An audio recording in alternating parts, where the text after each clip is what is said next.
Assalamualaikum warahmatullahi wabarakatuh.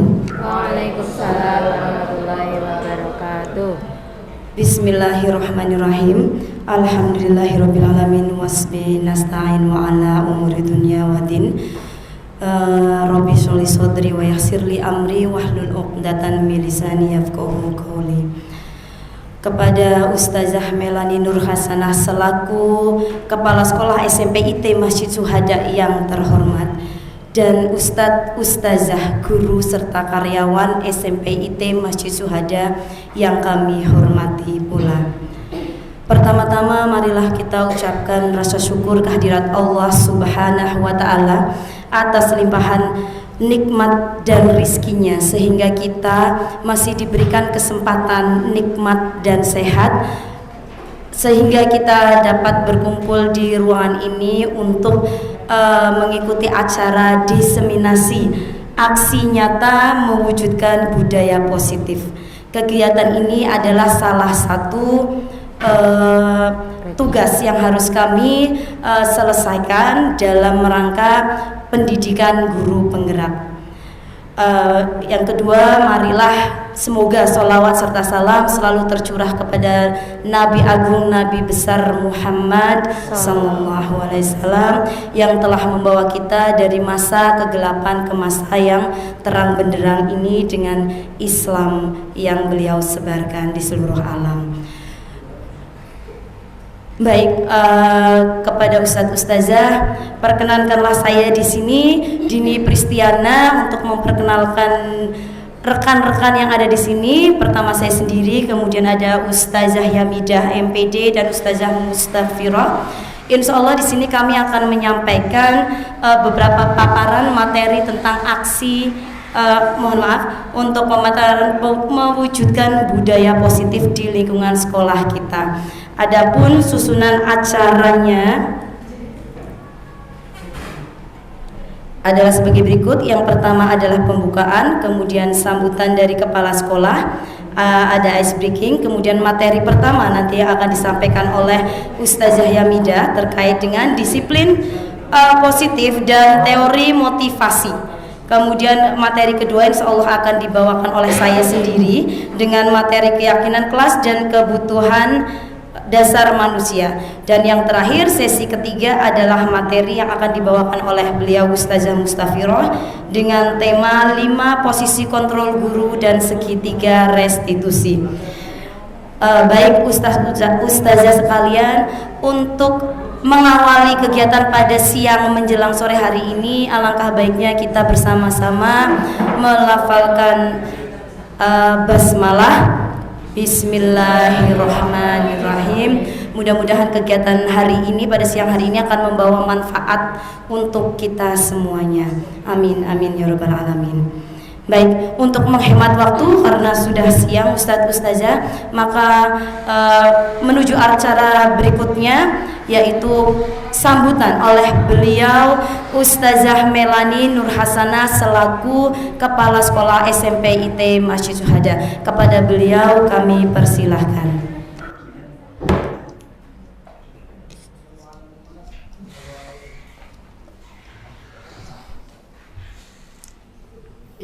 Bismillahirrahmanirrahim. Assalamualaikum warahmatullahi wabarakatuh. Alhamdulillahirrabbilalamin. Asyhadu an la ilaha illallah wa asyhadu anna Muhammadan abduhu wa rasuluh. Allahumma sholli ala Muhammad wa ala alihi washabihi ajmain. Kepada yang terhormat ibu-ibu calon guru penggerak angkatan 9 SMPT Masjid Syuhada, dan juga kepada ustadz-ustadzah guru dan karyawan SMPT Masjid Syuhada yang dirahmati oleh Allah Subhanahu wa taala. Alhamdulillah. Yang pertama marilah kita panjatkan puji syukur kehadirat Allah Subhanahu wa taala. Alhamdulillah pada siang hari ini alhamdulillah kita bisa berkumpul bersama insyaallah dalam suatu kegiatan yang positif yang nantinya insyaallah juga membawa kebaikan dan perubahan positif juga, budaya yang positif juga untuk kita semua. Semoga Allah selalu meridhoi setiap langkah kegiatan kita dalam berjuang di SMPT Masjid Syuhada. Salawat dan salam selalu kita haturkan pada junjungan kita, kepada suri tauladan kita Nabi Muhammad Sallallahu Alaihi Wasallam. Semoga nantinya kita semua mendapatkan syafaat beliau di hari kiamat kelak. Allahumma amin. Baik, status yang kami hormati dan kepada ibu-ibu CGP yang kami hormati, alhamdulillah. Yang pertama saya mengucapkan terima kasih kasih kepada Ibu CGP yang alhamdulillah pada hari ini, siang ini mencoba untuk memberikan atau mendeseminasikan aksi nyata untuk menyampaikan kepada kita, mentransfer ilmu kepada kita tentang mewujudkan budaya positif yang harapannya nanti akan kita laksanakan bersama, bagaimana kita menjadi seorang guru yang baik, di mana kita bisa menyelesaikan segala permasalahan siswa dengan baik. Harapannya kegiatan ini berjalan dengan lancar sesuai dengan harapan kita semuanya, dan insya Allah semoga membawa kebaikan untuk kita semuanya. Bismillah. Terima kasih kepada Ibu-Ibu CGP dan juga pada Bapak Ibu yang sudah meluangkan waktunya untuk kebaikan bersama, untuk perubahan bersama. Karena suatu hal itu tidak akan bisa berubah ketika kita mempunyai pemikiran yang tetap atau fixed mindset. Maka dari itu bagaimana cara kita harus bergrow mindset. Tidak hanya kita, Bapak Ibu, Ibu-Ibu CGP pun juga sama. Bagaimana kita harus bisa grow mindset untuk bisa menghadapi dan siap pada perubahan apapun itu. Termasuk ini salah satu contoh yang nanti harus kita rubah bersama. Bagaimana cara penanganan anak, budaya positif itu seperti apa? Nanti akan kita temukan jawaban bersama setelah nanti para narasumber kita ini, Ibu-Ibu CGP ini, Ustadzah Yamidah, Ustadzah Dini dan Ustadzah Mustafiroh yang nanti akan menyampaikan materi secara langsung kepada kita semua tentang apa itu budaya positif dan bagaimana penerapannya. Gitu nggih. Selamat mengikuti kegiatan ini, semoga berjalan dengan lancar sesuai dengan harapan kita semua. Sekian, terima kasih. Billahi taufiq wal hidayah. Assalamualaikum warahmatullahi wabarakatuh. Waalaikumsalam warahmatullahi wabarakatuh. Diucapkan terima kasih kepada Ustazah Melani Nur Hasanah atas sambutan yang telah diberikan. Insya Allah Ustadz-Ustazah semuanya kita akan belajar bersama di sini mengenai budaya positif dan bagaimanakah penerapannya kepada anak-anak kita sehingga tercipta lingkungan belajar yang kondusif dan juga menyenangkan serta aman di sekolah kita ini. Terlebih nanti budaya positif ini akan dibawa, mudah-mudahan nanti kita bisa juga mengajak orang tua agar penerapan budaya positif ini tidak hanya akan dilaksanakan atau dilakukan di lingkungan sekolah kita, tetapi juga di lingkungan rumah mereka. Sehingga kebiasaan positif nanti akan menjadi budaya bagi kita semuanya, terkhusus untuk peserta didik kita.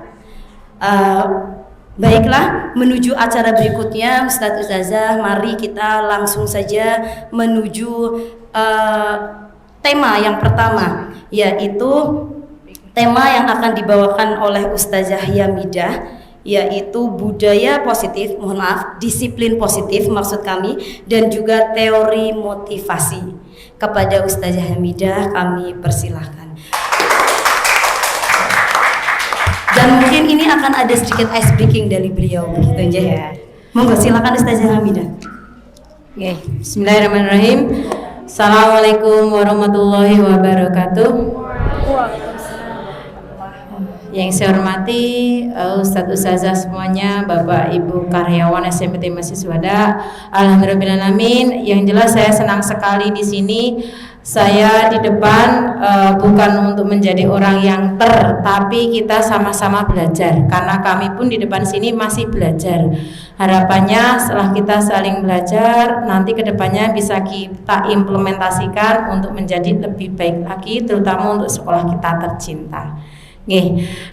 Jadi kami memang punya amanah dari kementerian. Guru penggerak itu bukan menggerakkan diri sendiri, tapi menggerakkan komunitas belajarnya. Dalam hal ini adalah komunitas kita semua adalah SMT Mahasiswada. Bagaimana mewujudkan sekolah yang nyaman untuk pembelajaran anak-anak maupun kita semua yang bekerja di SMPT Mahasiswada. Maka dari itu kami mengundang tidak hanya guru tetapi juga karyawan. Harapannya memang nanti juga ikut andil dalam mewujudkan budaya positif. Ketika menemui siswa kita yang luar biasa bisa menyikapinya. Harapan kami setelah dari ini tidak ada istilah yang kejadian itu terstruktur. Guru di kelas lapor guru piket lapor ke tatip lapor ke siswaan. Akhirnya permasalahan itu tidak segera terselesaikan, tapi hanya beruntun sampai atas. Harapan kami nanti semua yang di sini bisa langsung terlibat dalam menyelesaikan masalah yang dihadapi oleh anak didik kita. Ya, mari yang pertama peraturannya ya memang sebuah kita membiasakan kalau kita workshop ataupun seminar kita saling menghargai satu sama lainnya karena toh kita di sini memang untuk kebaikan kita semuanya, apalagi kita sebagai pendidik yang melayani siswa-siswa kita. Harapannya nanti jika mau bertanya silahkan raise hand. Kemudian kita harapan juga tepat waktu, targetnya nanti 3:30. Tapi tadi kita mulainya mundur juga nggih. Semoga nanti bisa waktu menyesuaikan dan bisa dengan perasaan gembira kita mengikutinya. Tidak ada yang merasa terpaksa nggih yang di sini? Ada yang merasa sedih? Ada terpaksa? Ya, ada. Oh, ya. Ini terutama Bapak Kesuan ini perlu tahu juga nih. Termasuk tim-timnya yang lainnya juga. Kemudian nanti silahkan kita berdiskusi di sini dalam rangka mewujudkan budaya sekolah. Coba kita mulai tenangkan hati dan pikiran. Harapannya nanti HP betul-betul bisa dikondisikan tidak sering buka HP. Kalaupun penting ya silahkan, tapi bisa di silent dan kita benar-benar fokus karena kita di sini tidak lama. Arahkan semua perhatian untuk fokus belajar. Hadirkan rasa ingin tahu, syukur dan welas asih. Sehingga kita betul-betul akan mendapatkan ilmu itu kalau kita bisa menenangkan diri dengan konsentrasi penuh. Dan yang jelas ada rasa ingin tahu. Sudah nggih? Bismillah. Tujuan kami jelas memahami konsep pendidikan menurut Ki Hajar Dewantara dihubungkan dengan konsep budaya dan lingkungan positif di sekolah yang berpihak pada murid. Warga sekolah memahami pentingnya mengetahui kebutuhan belajar dan lingkungan yang memfasilitasi seluruh individu di sekolah agar dapat meningkatkan kompetensinya secara aman dan nyaman. Jadi kita garis besarnya ini aman dan nyaman nggih. Melakukan evaluasi dan refleksi tentang praktek disiplin secara umum untuk mendapatkan pemahaman baru, konsep disiplin positif untuk menciptakan murid dengan profil pelajar sesuai dengan visi sekolah kita pada khususnya. Kalau umumnya profil pelajar Pancasila nggih. Memahami peran sebagai guru untuk membangun budaya positif dengan menerapkan konsep disiplin positif dalam berinteraksi dengan murid. Karena kita masih sering mendengar ya, hari ini saja saya luar biasa banyak sekali keluhan-keluhan yang saya terima di ruang guru ya. Semoga kita setelah belajar ini kita bisa memposisikan diri bagaimana menyikapi hal tersebut. Nanti kurang lebih yang akan kita pelajari ada 6 topik dengan pembagian tadi saya 1 dan 2, nanti 3-4 dengan Ustazah Dini, 5 dengan 6 Ustazah Firoh. Sekarang kita sebagai awalan dulu nih, kaitannya setuju tidak setuju karena ini erat sekali dengan sekolah kita. Nanti saya minta tolong ya Ustaz Dini untuk di nextkan ketika berikutnya. Saya sambil berdiri ya, mohon izin supaya lebih nyaman. Ini ada beberapa kalimat statement pemantik. Yang pertama, nanti boleh yang berpendapat siapa nggih resen. 1. Hukuman dapat mendisiplinkan anak. Setuju atau tidak setuju? Monggo. Coba silakan tadi yang mengatakan setuju Ustazah Lala bisa menyampaikan pendapatnya. Singkat saja. Setuju karena berikan sanksi agar anak itu jerah. Oke, agar jerah ya. Tadi Ustazah Yunita tidak setuju. Kenapa Ustazah Yunita? Yang saya setiap kali saya mengulang tidak efektif. Oke, terima kasih. Enaknya ngobrol dulu kenapa berarti ada konsekuensinya. Oke. Konsekuensi itu bagian dari pembicaraan. Oke, nih. Jadi ada yang setuju, ada yang tidak setuju karena tadi dengan alasan yang disampaikan. Nanti kita akan mesro lebih jauh. Benar apa tidak apa yang sudah kita lakukan. Yang kedua, pemberian hukuman dengan hal-hal positif seperti membaca, membersihkan halaman sekolah dapat meningkatkan disiplin anak. Nah, ini siapa yang mau berpendapat? Karena ini sering terjadi di sekolah kita. Silakan, ini tidak ada benar dan salah karena kita masih belajar dulu di awal-awal. Monggo, siapa mau menyampaikan? Bagaimana Ustadz Mizi? Tidak setuju. Kenapa Ustadz Mizi? Karena ada hukuman itu tidak berkorelasi terhadap kedisiplinan. Misalnya contohnya ya, bersihkan mandi. Nah, padahal anak itu adalah, misalnya dia telat sholat, hukumannya adalah bersihkan kamar mandi. Enggak sesuai ya? Itu kan tidak berhubungan dengan penyebab dia tidak disiplin. Telat masuk sekolah atau upacara atributnya tidak lengkap, dulu menghafal ayat Quran. Nggak sesuai ya? Nah, itu bagus. Iya, Memang betul. tidak lantas membuat besoknya anak itu menjadi tidak telat. Gitu. Oke, terima kasih atas pendapatnya, luar biasa. Kita berikan aplaus Ustadz Mizi. Ya, jadi nanti kita akan belajar ya hukuman itu seperti apa. Kemudian yang ketiga, memberikan penghargaan dapat meningkatkan motivasi belajar anak. Bagaimana? Sepakat atau tidak sepakat? Siapa yang menyampaikan? Gimana, Ustaz Yunita? Kalau saya kurang begitu, kalau sedikit-sedikit ada penghargaan. Oke. Karena bisa jadi itu malah menjadi sebuah ketinggian hati pada anak. Oke, terima kasih. Alasan yang luar biasa. Oke. Nanti kita lihat lebih jauh ya. Sekarang kita akan melihat dulu. Semua dalam melakukan aktivitas pasti ada alasannya. Ya. Bagaimana kita akan melakukan perubahan itu ya, perubahan paradigma. Hal kecil dulu. Coba silahkan Ustadz Ustazah, Bapak Ibu guru membawa sesuatu, boleh kertas ataupun apapun itu, berpasangan. Nanti temannya silakan genggam benda yang berharga itu sekuat-kuatnya, dan teman yang lain itu berusaha melepaskan genggaman tangan temannya. Seperti studi debat di sini ya. Jadi carilah pasangan temannya. Ustadz Arif bisa dengan Ustadz Mizi. Kemudian nanti misalnya kertas, tuliskan sesuatu yang itu berharga, ataupun bisa benda juga boleh. Nah, setelah itu letakkan di salah satu tangannya, genggam sekuat-kuatnya, lawannya itu berusaha sekuatnya untuk membuka. Coba, ini dalam waktu 30 detik, silahkan. Siapa yang berhasil membuka genggaman tangannya terlebih dahulu? Ustadz Pandu dengan siapa? Silahkan. Cari pasangannya. Ustadz Arif dengan Ustadz Mizi. Siapa yang mau menggenggam tangannya? Sesuatu yang berharga. Kertas tadi coba, silahkan sekuat-kuatnya. Ya. 30 detik. Ada yang berhasil membuka atau tidak berhasil? 1, 2, 3. Silakan monggo. Coba. Bisa siapa yang berhasil menggoyahkan? Atau sebaliknya tidak bisa? Ada yang berhasil? Ayo, Mbak Neng, silakan diupayakan. Mana yang bisa? Ada yang berhasil membuka? Bisa. Oke, ada yang berhasil, dapat 1. Hitungan ketiga berakhir ya. 1, 2, 3. Selesai. Saya minta di sini yang berhasil membuka. Siapa di sini?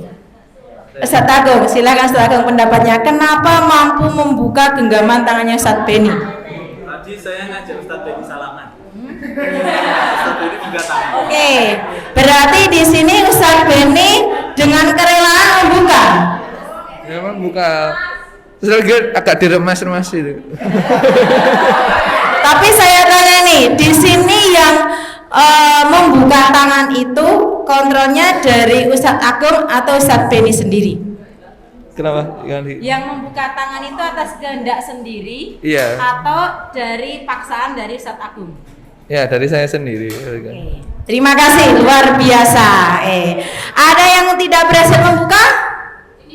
Oke, Ustazah Pepi atau Ustazah kita yang berpendapat, kenapa nggak bisa mampu membuka itu? Iya, karena kalau secara kekuatan jelas kuat Ustazah kita ya. Cuma saya memiliki strategi lain, yaitu dengan menggelitik, tapi dimarahin, diancam. Jadi saya nggak berani, ya udah saya. Itu ya, takut cukup. Iya, mungkin kalau ada strategi lain bisa berhasil. Terima kasih semuanya, kita berikan aplaus. Jadi belajar dari ini apa yang bisa kita petik? Bahwa segala sesuatu itu yang mengontrol itu siapa? Diri kita atau orang lain? Bisa berpendapat Ustadz Penny? Karena ini poin pentingnya di sini. Oke, terkait dengan kepalan tangan ya, berarti semakin erat kita menggenggam, semakin sulit untuk melepaskan. Nah, jadi ketika konsepnya, ketika kita terpaku untuk melindungi atau kita ingin menggenggam sesuatu yang memang berharga untuk kita, maka untuk melepaskannya pun juga membutuhkan semacam tindakan untuk bagaimana melepaskannya seperti itu. Dan itu justru malah bisa menghasilkan sebuah aksi konfrontatif seperti itu menurut saya.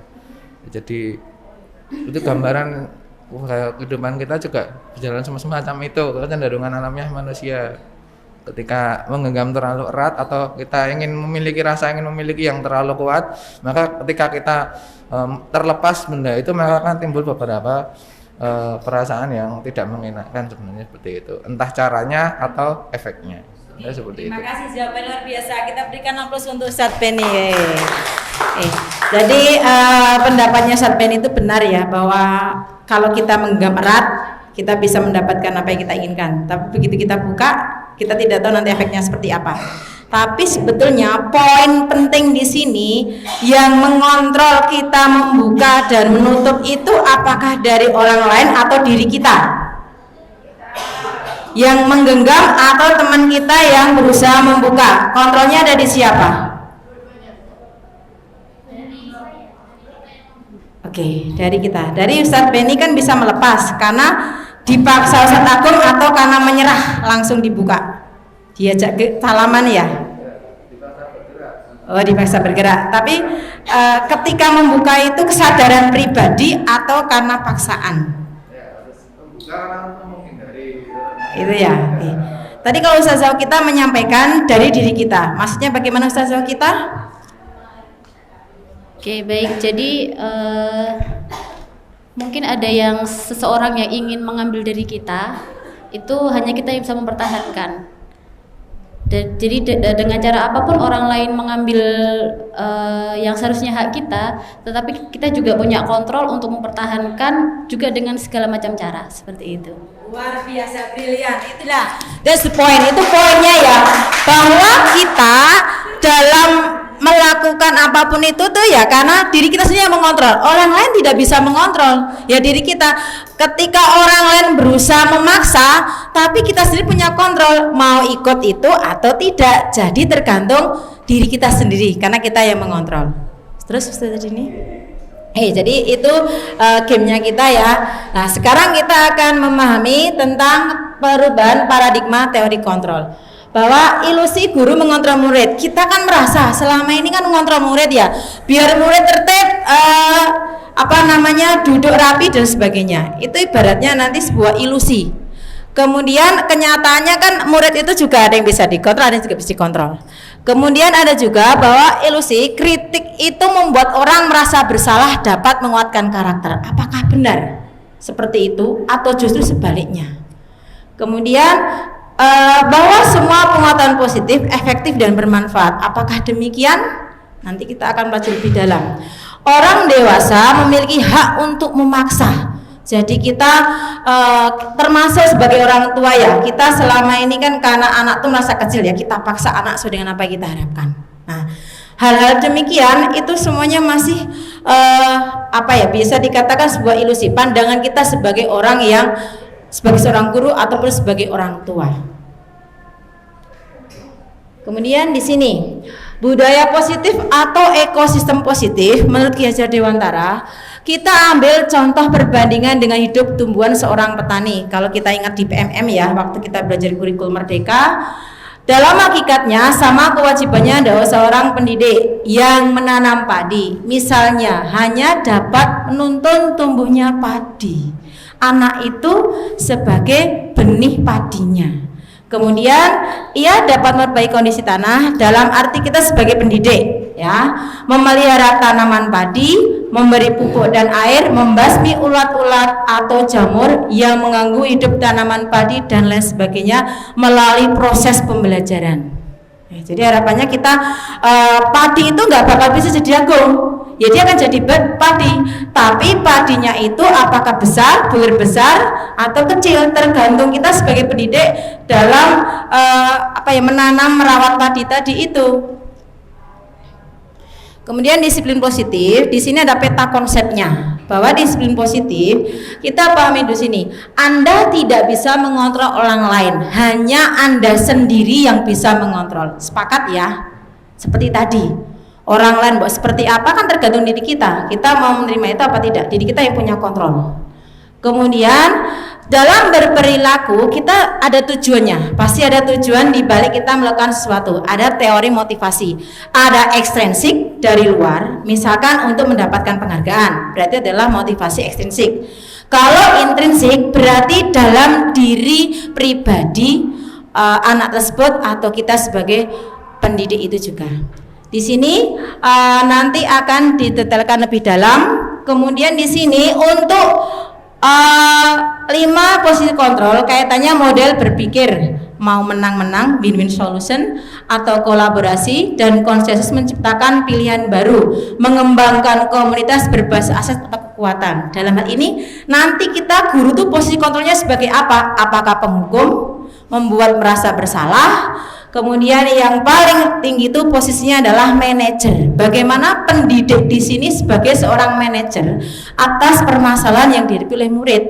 Ya, harapannya nanti bisa sampai di level manajer semua kita di sini. Kemudian kaitannya dengan realitanya bahwa anak dalam melakukan sesuatu, kita pun sebagai manusia itu pasti punya alasan kita melakukan sesuatu, karena ada 5 dasar kebutuhan yang harus tercukupi. Paling dasar adalah kebertahan hidup tadi, survival, sandang, pangan, papan, nggih. Kemudian ada lebih naik lagi, penguasaan, jadi pengen diakui, ya. Kemudian kasih sayang, pasti semua ingin merasa disayangi, diperhatikan. Tidak ada manusia ini yang pengen dicuekin sama teman-temannya atau orang-orang terdekatnya. Kesenangan, anak dalam sesuatu, kita pun juga sama. Kesenangan main game, itu merasakan asik sendiri ya. Itu sebuah kebutuhan yang harus kita penuhi juga. Kemudian kebebasan, kita pun juga pengen bebas. Kadang ada saatnya pengen healing, lepas dari kepenatan, maka pengen kebebasan refreshing ya di luar. Sama demikian juga dengan murid-murid kita. Nah, di sini harapannya nanti kalau kita bisa memahami ini, maka kita bisa mewujudkan budaya positif di sekolah kita. Disiplin tadi sebagai apa? Kontrol diri dengan menggali potensi diri kita sendiri supaya tujuan mulia tadi tercapai. Disiplin pastikan tujuannya untuk mulia, ya, untuk kebaikannya, yang mana menjadi seorang diri kita yang diinginkan berdasarkan nilai-nilai keyakinan yang diyakini, ya, atau yang kita hargai, diri dihargai. Kemudian di sini disiplin positif dan nilai-nilai kebajikan universal akan kita perdalam lagi. Garis besarnya saja ya, di sini ada perubahan paradigma stimulus respon teori kontrol. Stimulus responnya, bisakah kita mengontrol seseorang? Pertama, kita mencoba mengubah orang agar berpandangan sama dengan kita, jadi memaksa orang lain itu seperti yang kita harapkan. Pada kenyataannya apa? Kita berusaha memahami pandangan orang lain tentang dunia, ya. Berarti sudut pandangnya berbeda. Perilaku buruk dilihat sebagai suatu kesalahan. Dalam melakukan suatu kegiatan atau dia melakukan sesuatu, pasti dia punya tujuan yang itu bisa dipahami, dan ada yang tidak bisa memahami. Ketika tidak bisa memahami, berarti karena tadi itu dianggap kesalahan, sudut pandang yang berbeda, karena tidak tahu sebetulnya alasannya apa, tujuannya apa. Orang lain bisa mengontrol saya, kenyataannya bisa tidak. Hanya diri kita yang bisa mengontrol. Jadi hanya Anda yang bisa mengontrol diri Anda, bukan orang lain. Sepakat ya? Kemudian saya bisa mengontrol orang lain, kenyataannya bisa tidak? Tidak bisa mengontrol orang lain. Kita tidak bisa memaksa orang lain sesuai yang kita harapkan. Kemudian pemaksaan ada pada saat bujukan itu sebagai gagal. Tapi kalau untuk teori kontrol, kolaborasi dan konsensus menciptakan pilihan-pilihan baru. Jadi ketika seperti ini apa yang kamu lakukan? Pilihannya apa? Di sini model berpikir itu menang kalah. Yang merasa bisa memaksa itu menang, yang kalah itu yang merasa dipaksa tadi. Tapi kalau dalam teori kontrol, bermodel berpikirnya adalah menang-menang, semuanya menang, tidak ada yang kalah. Nah, makna disiplin tadi dari bahasa Latin ya, artinya belajar, kemudian berkonotasi dengan disiplin diri dari murid-murid menurut Socrates dan Plato. Disiplin diri membuat orang menggali potensinya menuju sebuah tujuan apa yang dia hargai. Jadi kalau dia menghargai sesuatu, pasti dia akan berubah disiplin karena punya keyakinan tadi. Ya. Namun dalam budaya kita, makna kata disiplin telah berubah menjadi sesuatu yang dilakukan seseorang pada orang lain untuk mendapatkan kepatuhan. Jadi patuh pada tata tertib. Kecenderungan umum adalah menghubungkan kata disiplin dengan ketidaknyamanan. Anak dipaksa untuk ini dan itu, ternyata buat tidak nyaman. Bukan dengan apa yang kita hargai atau pencapaian suatu tujuan yang mulia. Jadi kita secara umum memahami disiplin demikian. Kemudian nilai kebajikan universal di sini sebetulnya ini bisa lintas lintas agama, suku, karena semua meyakini bahwa itu adalah sebuah kebajikan yang universal. Artinya bahwa sifat-sifat positif manusia yang merupakan tujuan mulia yang dicapai setiap individu. Contoh simpelnya, menghargai orang lain itu sebagai sebuah kebajikan universal. Tidak memandang agama, memandang suku ataupun ras. Kemudian setiap perilaku perbuatan pasti memiliki suatu tujuan, seperti yang disampaikan tadi. Ketika mau sesuatu pada tujuan. Anak kenapa sekarang suka sedang trennya apa itu? Stiker-stiker di jilbab. Dia sedang apa yang kita memahami? Mereka sedang apa ini? Dia lagi ngetren, ngikuti tren, kesenangan.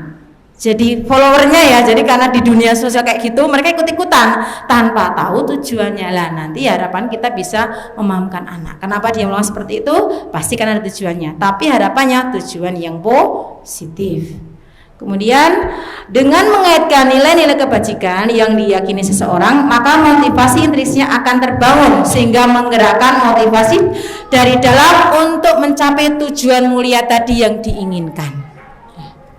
Kemudian kalau yang kebajikan universal, sebagai contohnya di visi pendidikan Indonesia nasional kita ada profil pelajar Pancasila. Itu harapannya anak didik kita mempunyai profil pelajar Pancasila sebagai kita warga negara Indonesia. Dan ini pasti jalan dengan kita sebagai umat muslim. Kita juga punya nilai-nilai kebajikan universal di agama kita yang saya yakini itu juga jalan juga dengan profil pelajar Pancasila. Itu sebagai contoh nilai kebajikan universal. Nah, kemudian teori motivasi hukuman dan pengeksekusi saya singkat saja nggih. Di sini ada motivasi perilaku manusia, ada eksternal. Jadi eksternal itu dari luar, apakah karena menghindari hukuman atau mau mendapatkan penghargaan, berarti itu masih eksternal. Kemudian kalau tujuannya menghargai diri lah, itu yang tujuan disiplin positif. Jadi lebih ke diri sendiri karena pengen menghargai diri, bukan karena faktor dari luar. Internal bisa sebagai tujuan disiplin positifnya, Pak. Motivasi internal ya tadi termasuk tujuan disiplin positif itu termasuk dari motivasi intrinsik, Pak. Internal. Tadi yang dua atas memang eksternal. Itu masih eksternal. Kalau 1 sama 2 eksternal. Iya betul. Terus kemudian dihukum oleh penghargaan ini bahwa berlaku seperti tadi disampaikan Ustazah Yunita dan Ustazah Okita ya. Bahwa penghargaan itu berlaku sama seperti hukuman. Nah, dalam arti meminta atau membujuk seorang melakukan sesuatu untuk tadi apa?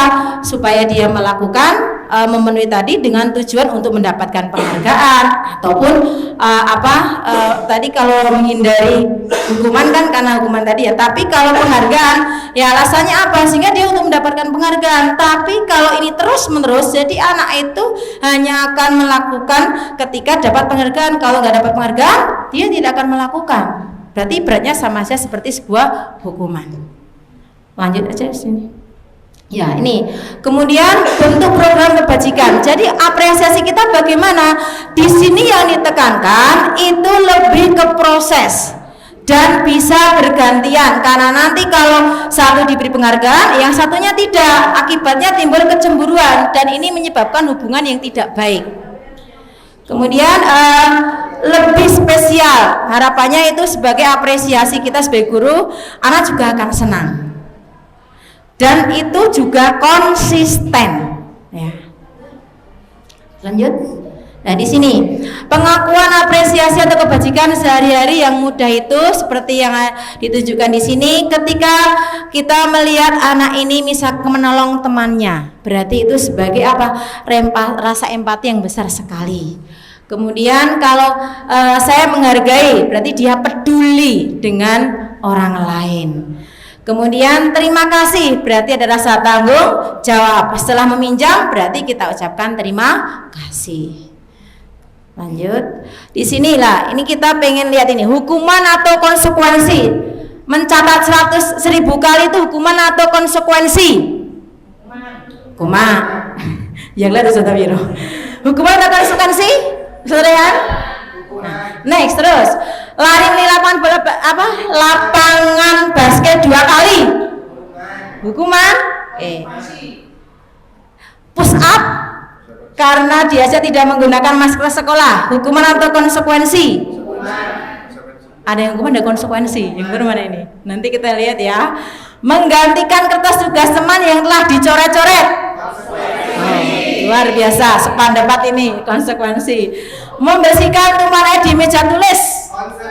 Konsekuensi. Meminta murid tidak mengenakan sepatu seharian di sekolah karena tidak menggunakan sepatu hitam. Itu apa? Oh. Ada yang konsekuensi?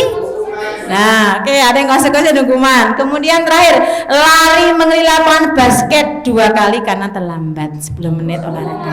Nah, coba kita lihat. Hukuman atau konsekuensi? Hukumannya ada 1, 2, 3, 4, 5. Konsekuensinya ada 3. Konsekuensinya hukumannya 4, konsekuensinya 3. Bedanya apa? Kalau hukuman itu kan satu arah ya, jadi kamu harus begini begitu, itu kan satu arah. Tapi kalau kan konsekuensi berarti ada kesepakatan dulu. Nah, misalkan terlambat 10 menit tadi mengelilingi, itu berarti ada konsekuensi yang mana itu 2 arah. Sebelumnya pasti ada kesepakatan. Kalau langsung serta-merta dipaksa hanya satu arah, berarti itu hukuman. Bedanya di situ. Kemudian lanjut, nah ini hukuman, konsekuensi, restitusi. Garis besarnya hukuman tadi satu arah, kalau konsekuensi itu 2 arah atas kesepakatan, tapi kalau restitusi itu nanti adalah sebuah isinya kesepakatan bersama, tapi atas motivasi intrinsnya lebih kuat. Dia mempunyai pilihan. Ya, itu nanti di restitusi yang akan didetailkan oleh di materi selanjutnya lagi ya. Jadi kalau di restitusi itu murid akan menghormati dirinya dan orang lain, bukan karena faktor eksternal dari luar, supaya terhindar dari hukuman ataupun mendapatkan penghargaan. Itu kalau hukuman kaitannya. Kalau konsekuensi tadi kesepakatan ya, supaya apa? Lanjut Bapak tadi ini. Murid anak menghormati peraturan saja, itu konsekuensi. Jadi sekedar menghormati saja, tidak ada kesadaran. Kemudian restitusi ya, ini sebagai upaya mengembalikan anak bisa diterima di kelasnya, di lingkungannya. Jadi ketika anak melakukan kesalahan, ketika dihukum mengakibatkan apa? Anak menjadi apa? Misalkan dihukum tidak membawa buku, hukum di luar sekolah, akibatnya anak apa? Ternyata malah jalan-jalan kemana-mana, tidak bisa kembali ke kelasnya untuk belajar. Tapi kalau dengan restitusi, harapannya kita bisa memberikan solusi bagi anak dan dia bisa kembali ke kelasnya, lingkungannya ataupun ke keluarganya. Itu kurang lebih kaitannya dengan restitusi. Jadi pilihan mana yang kita hendaki? Hukuman, konsekuensi, atau restitusi? Milih mana? Hukuman, konsekuensi, atau restitusi? Karena ada 3 ya, hukuman, konsekuensi restitusi. Kalau hukuman itu satu arah, konsekuensi itu dua arah. Tapi kalau restitusi itu sebuah upaya menyelesaikan masalah, yang mana harapannya anak itu bisa kembali ke keluarganya, lingkungan belajarnya, sehingga dia tetap bisa kembali ke komunitasnya, diterima oleh teman-teman yang lainnya. Selama dia menyelesaikan permasalahannya dari motivasi diri sendiri, bukan karena paksaan orang lain ataupun karena ketaatan dari mematuhi peraturan seperti yang dikonsekuensi. Itu dari saya materinya terkait dengan disiplin positif, termasuk hukuman, konsekuensi maupun restitusi. Nanti akan diterangkan oleh teman saya. Dari saya mungkin ada yang kurang jelas, boleh satu saja yang menanyakan berdiskusi. Monggo Ustaz Fuadi.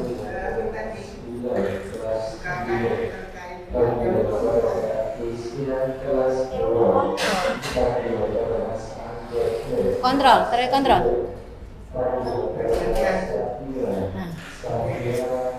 Baik, tadi saya juga pas masuknya di sini, dan saya juga pas lihat tabelnya tadi. Tadi yang menjelaskannya membandingkan atau bagaimana?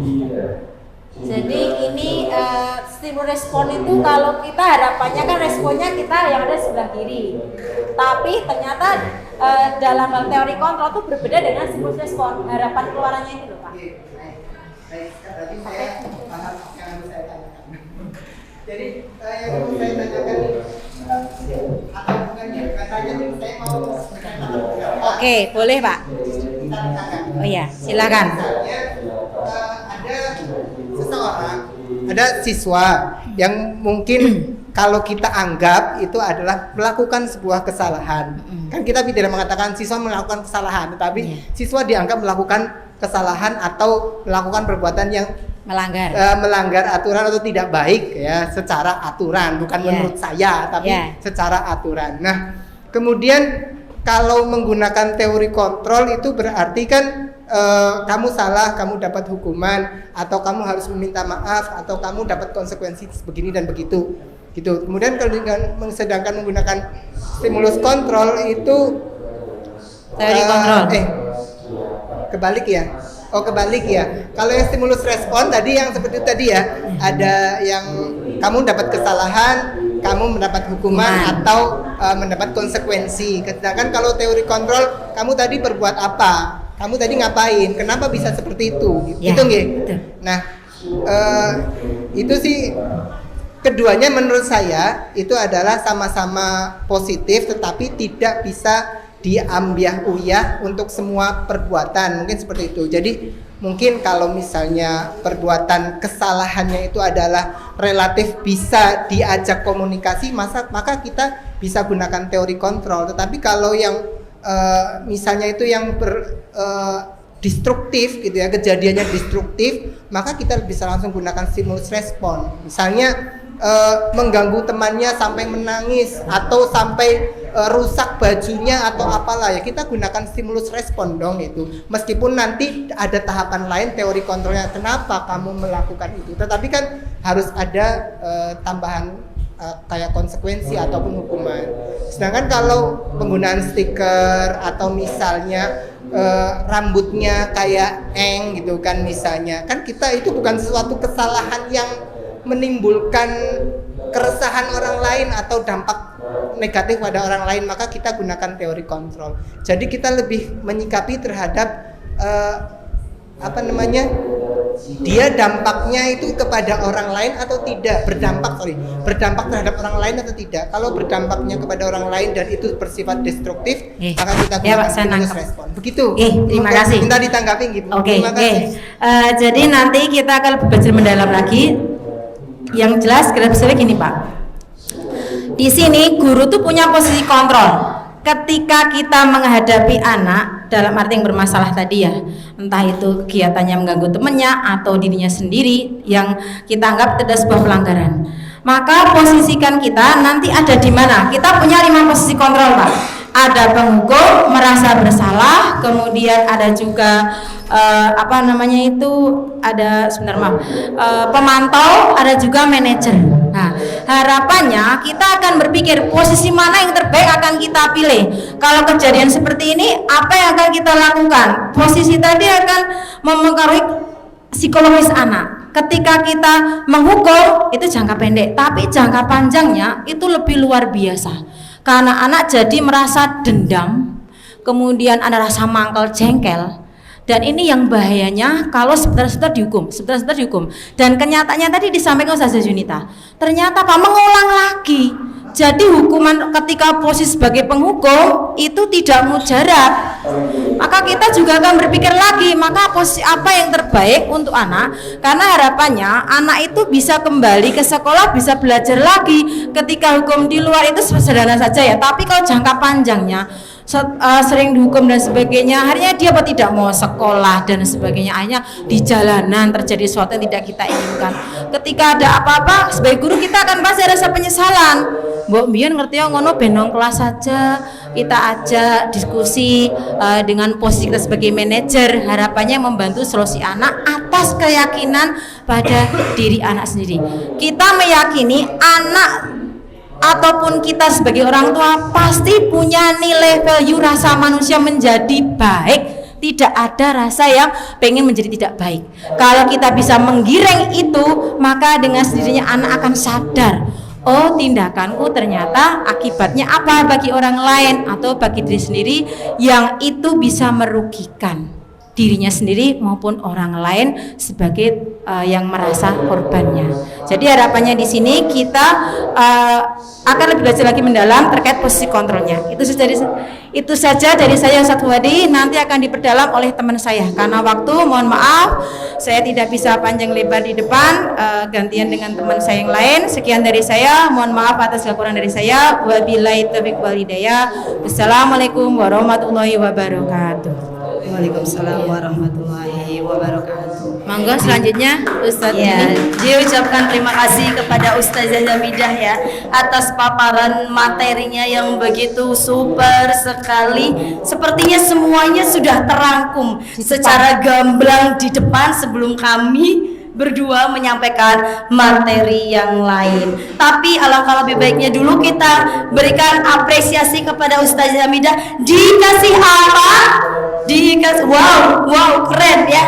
Kalau saya bilang dikasih apa, Ustazah silakan bilang wow keren, wow keren. Oke, sekali lagi dikasih apa? Wow keren, wow keren. Ya, super sekali. Terima kasih sekali lagi kepada Ustazah Hamidah. Kemudian Bapak Ibu semuanya, Ustazah SMP IT Masjid Syuhada, menuju materi berikutnya adalah menyambung dari materi Ustazah Hamidah yang menyebutkan bahwa untuk membuat anak menjadi jera itu tidak hanya diperlukan yang namanya peraturan hukuman begitu, karena peraturan dan hukuman itu tadi sifatnya adalah nanti motivasinya eksternal kepada anak.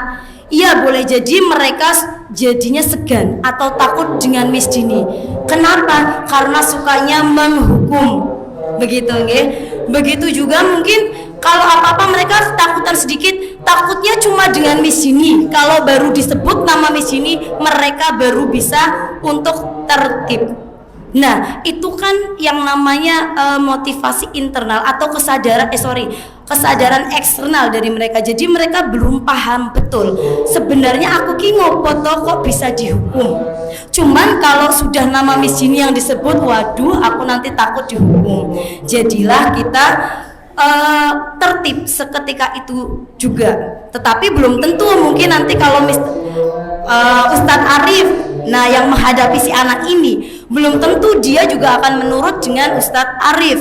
Bisa jadi nanti Ustadz Arif akan berkata, kalau nggak manut dengan Ustadz Arif, nanti Ustadz Arif panggilkan Miss Dini. Begitu. Nah, maka dari itu Ustadz-ustadzah sekalian, mulai hari ini dan mulai dari diri kita sendiri, mari kita tetapkan yang namanya keyakinan kelas ya, atau keyakinan sekolah yang perlu kita munculkan. Ini kenapa kita harus memunculkan keyakinan kelas tinimbang atau dibanding dengan peraturan kelas, seperti yang disampaikan Ustazah Yamidah tadi, Ustazah, bahwa peraturan atau hukuman ini sifatnya hanya satu arah. Kita yang membuat peraturan. Siswa tidak tertib masuk kelas 10 menit, kita hukum lari dulu lapangan 10 kali gitu ya. Lalu mungkin kalau terlambat PJOK 10 menit juga akan lari misalnya 2 kali keliling lapangan, itu sebuah konsekuensi karena mungkin menurut Ustadz Rehan ya kan masih di pelajaran PJOK jadi masih nyambung. Tapi kalau hari Senin tidak lengkap begitu, kemudian kita minta mereka hormat bendera selama 1 jam, itulah yang namanya nanti menjadi hukuman. Lalu mengapa kita harus memilih keyakinan kelas dibanding dengan peraturan kelas? Adakah yang mau menyampaikan sesuatu? Ada di sini. Monggo Ustadz Arif Fuadi.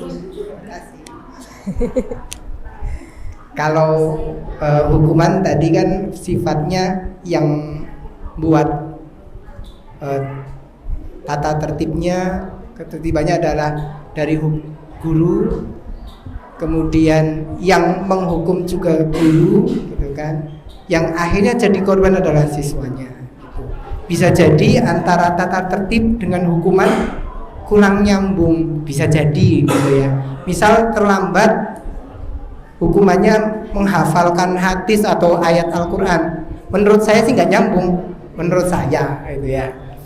Kalau misalnya kepengen nyambung ya terlambat 10 menit, dia harus nambah 10 menit setelahnya. Nah, itu baru nyambung gitu. Tapi kalau keyakinan kelas itu adalah dibuat bareng-bareng gitu. Dibuat bareng-bareng, punya kesepakatan sama-sama. Sehingga mau tidak mau mereka bisa menyadari, kemudian melaksanakan apa yang menjadi tata tertib yang sebagai kesepakatan yang menjadi tata tertib di kelas tersebut gitu. Jadi hukuman ya mereka buat sendiri, mereka sepakati sendiri gitu, sehingga mereka tidak lagi menjadi korban. Demikian. Baik, terima kasih atas tanggapan yang luar biasa dari Ustadz Nur Arif Fuadi ya. Oke, baik. Ya, sebetulnya memang sari atau inti dari mengapa sih mesti keyakinan kelas dibanding dengan peraturan. Yang pertama, selain peraturan itu kita buat sendiri satu arah, guru dilarang terlambat. Saya sendiri mungkin ada di kelas saya dilarang makan di kelas Miss Dini. Itu mungkin membuat anak akan tertib di kelas saya sendiri. Tetapi mereka belum paham kenapa sih saya harus datang tepat waktu, tidak terlambat. Nah, itu dia pemahaman itu yang harus kita tanamkan kepada diri siswa atau murid kita. Lalu bagaimana cara kita membuat keyakinan kelas ini menjadi budaya positif? Ya Ustazah Yamidah, ini sepertinya kecil sekali. Yang atas, nah ini bisa dibesarkan atau tidak?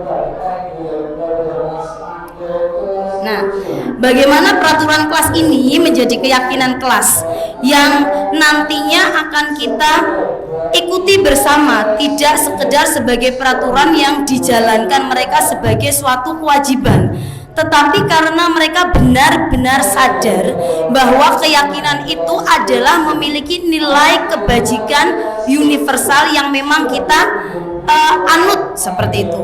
Misalkan Ustazah Yamidah bisa turun yang atas yang bawah atau dari atas, yang atas, slide atasnya Ustazah Yamidah. Nah, tuh.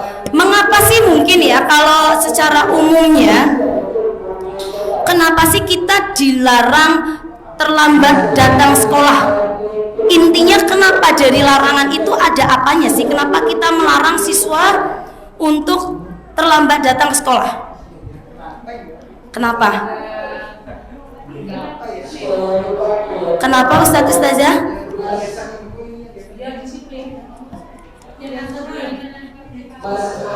tertib aturan. Kenapa aturan sekolah itu dibuat seperti itu, Ustazah Melani? Ya, namanya setiap instansi kan pasti suatu ada aturan ya, dan aturan itu dan pasti itu harus kewajiban kita ketika di instansi itu berarti harus diikuti, diindahkan. Nah, makanya kita buat peraturan jam 7 anak-anak sudah harus ada di sekolah. Kenapa kalau nggak kita buat aturan jam 7 harus di sekolah, nanti bisa jadi anak 7.30 baru datang, jam 8 baru datang. Ya pada akhirnya kondisi pembelajaran jadi tidak tercapai maksimal, jadi tidak kondusif seperti itu. Jadi memang ada aturan itu yang harusnya ditegakkan. Begitu. Baik, terima kasih banyak atas paparan langsung dari Ustazah Melani selaku Kepala Sekolah SMPIT Masjid Syuhada. Tapi kan ini tadi kita sedang belajar membuat peraturan itu menjadi sebuah keyakinan diri atau keyakinan kelas yang akan menjadi keyakinan sekolah. Bahkan mungkin kita sendiri ustazahnya akan bilang, ya pokoknya kamu harus tertib dengan peraturan ini.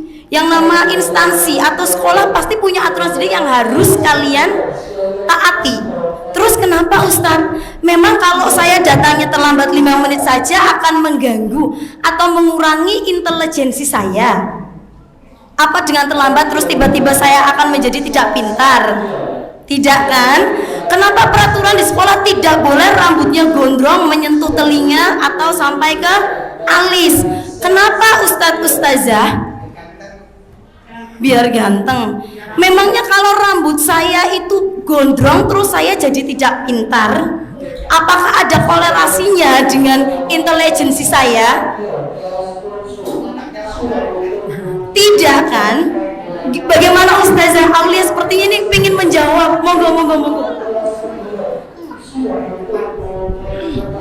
Sebenarnya kalau saya memahamkan anak untuk lebih menghargai diri sendiri. Jadi kenapa harus masuk? Kenapa Ustazah kayak contohnya tadi? Kenapa Ustazah saya harus pakai jilbab yang seperti ini padahal nggak enak? Padahal seperti ini. Ya untuk menghargai. Nah kalian masuk sekolah ini ada peraturan hargailah sekolah, hargailah guru yang masuk jam 7, hargailah guru yang sudah mempersiapkan pembelajaran, hargailah guru kalian yang jauh-jauh dari Bantul pojok gitu. Jadi mengajarkan anak untuk menghargai peraturan yang ada agar mereka keluar dari sekolah nanti mereka mungkin jadi pemimpin pun bisa memberikan peraturan yang juga bermanfaat. Intinya saling skill anak kan juga bukan di pengetahuan doang, tetapi mereka punya rasa menghargai. Oh, kalau di kereta api harusnya tidak boleh merokok nih. Saya menghargai peraturan itu, saya tidak merokok di sini. Oh, kalau naik bis harusnya yang didahulukan adalah wanita hamil. Saya menghargai peraturan ini, jadi dia otomatis akan dihargai juga oleh orang lain seperti itu. Wow, super sekali. Dikasih apa? Wow, keren. Wow, keren. Super sekali jawabannya Ustazah Aulia. Betul sekali. Saya sepakat ya dengan nilai kebajikan universal yang diambil oleh Ustazah Aulia ini tadi. Kenapa sih kita harus tepat waktu datang ke sekolah jam 7? Kenapa sih kita tidak boleh berambut gondrong bagi putra, mungkin kemudian bagi yang putri tidak boleh kutekan? Emang ada korelasinya dengan tingkat kecerdasan kita? Tidak ada, tapi itulah yang disebut dengan disiplina alias belajar. Belajar apa? Menghargai diri sendiri. Itulah motivasi intrinsik yang perlu kita munculkan dari diri anak dan diri kita sendiri, bukan karena motivasi eksternal yang tadi disampaikan oleh Ustazah Yamidah ya. Kenapa sih saya harus jam 7 ngebut sampai ngepot-ngepot, bahkan kalau udah mepet motor tak tinggal tanpa saya matikan lari? Apakah saya takut ditegur oleh Ustazah Melani? Apakah saya takut nanti jadi ranking pertama paling rajin gitu nggih? Nah itu kan masih motivasi eksternal dari luar. Saya nggak mau dong, saya udah capek-capek dari Kalasan sana sampai kota Jogja sini ngebut ngepot masih juga kena potongan. Ya, itu namanya masih motivasi eksternal. Bahwa motivasi saya itu ingin mendapatkan misalnya kenyamanan diri saya sendiri, daripada aku nanti sama Ustazah Melani dilirik, mending aku tidak usah sampai terlambat misalnya. Itu masih motivasi eksternal. Tetapi yang kita butuhkan adalah memunculkan motivasi intrinsik seperti yang disebutkan oleh Ustazah Aulia, bahwa kita ingin menghargai. Siapa yang dihargai? Terutama tentu saja diri kita sendiri dulu. Begitu. Setelah kita menjadi agen perubahan terhadap diri kita sendiri dulu, saya yakin nanti siswa-siswi atau anak-anak kita akan melihat itu menjadi suatu budaya yang positif. Mereka akan secara tidak sadar meniru hal tersebut. Tidak akan mereka bertanya, kenapa sih wong aku rambutnya ganteng kalau gondrong misalnya gitu. Nah kan kita tidak boleh, kan peraturan sekolah mesti begitu. Anak sepertinya tidak paham, makanya kita akan ngomong bicara sampai berbusa-busa pun besok akan diulangi lagi. Kalau tidak ada razia ya rambutnya gondrong dulu, aman. Begitu, karena masih menghindari hukuman itu tadi, motivasinya dari dalam. Boleh Ustaz berangkat sekolah pagi-pagi benar, misal jam 6:15, itu bukan karena kepengen dapat hadiah dari Bume ataupun dari apa, tadi gara-gara di rumah nggak ada kerjaan. Ternyata datang ke sekolahnya gasik, bukan apa-apa sih, gabut begitu. Iya, nah itu juga masih motivasi intrinsik apa dari luar ini, eksternal apa intrinsik ini? Ada yang bisa menanggapi? Betul. Akhirnya mencari aktivitas. Mungkin kalau Pak Fuadi mungkin ini ya lebih senang dengan aktivitas yang ada orangnya mungkin. Enggak juga. Oh, enggak ada orang juga. Iya, jadi mungkin untuk Ustadz Fuadi perlu menemukan motivasi internal, intrinsik atau motivasi eksternal. Begitu. Nah, mudah-mudahan setelah ini saya sendiri juga yang masih suka tergesa-gesa ngebut. Masya Allah, betul sekali, super sekali. Asalkan, tapi masih ada unsur eksternalnya deh, daripada mending mengerjakan tugas yang diberikan belum terselesaikan, begitu nggih. Nah, ini mungkin yang memang sulit nggih Ustadz Ustazah untuk menemukan motivasi secara intrinsik. Bahkan saya sendiri pun kadang-kadang juga masih ada embel-embelnya di luar sana.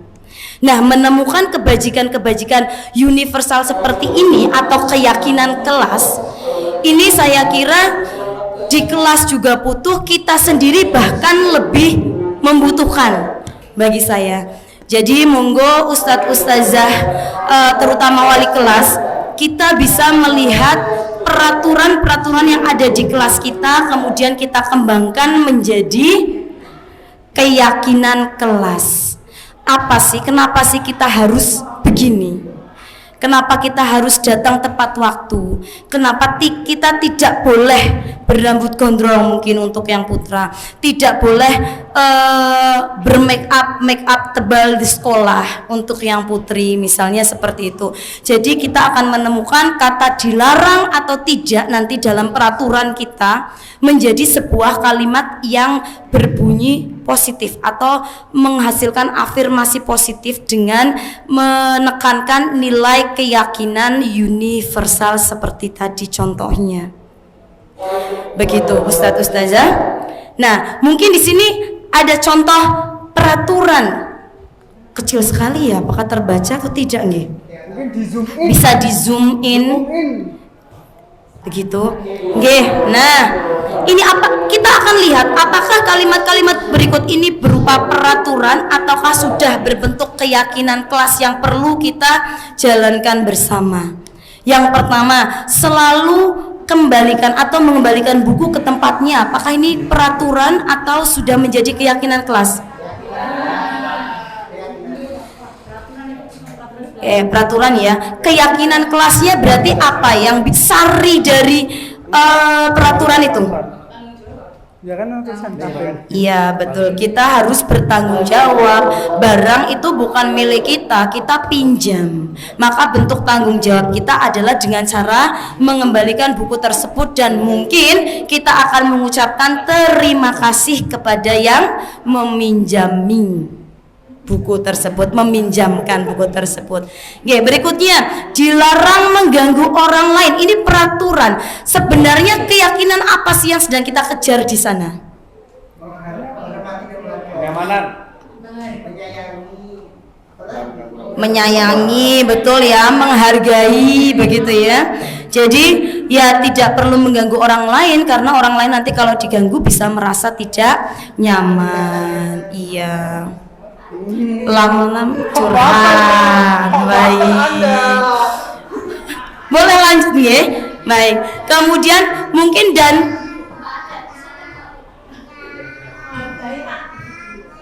masuk video.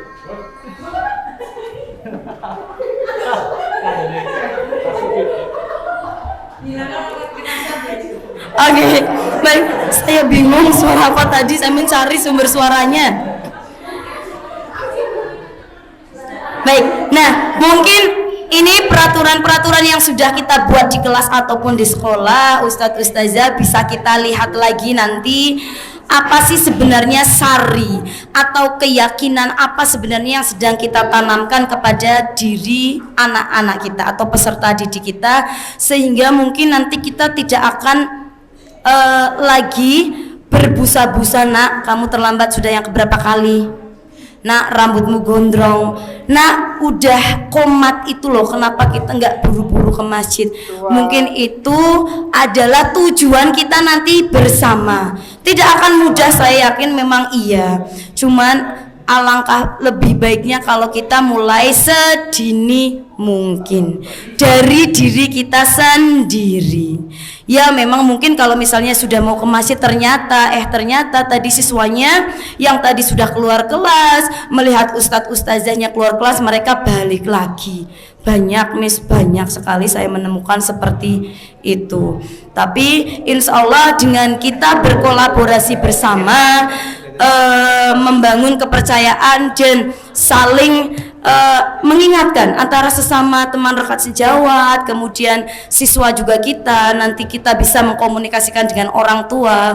Bahkan keyakinan positif ini tidak hanya kita lakukan di sekolah, tapi meminta orang tua di rumah juga konsekuen dan konsisten mengajarkan keyakinan yang sudah kita yakini bersama-sama. Begitu, ini tentang keyakinan positif Ustadz Ustazah. Dan untuk materi berikutnya saya menyambung untuk kebutuhan dasar manusia atau 5 kebutuhan dasar manusia.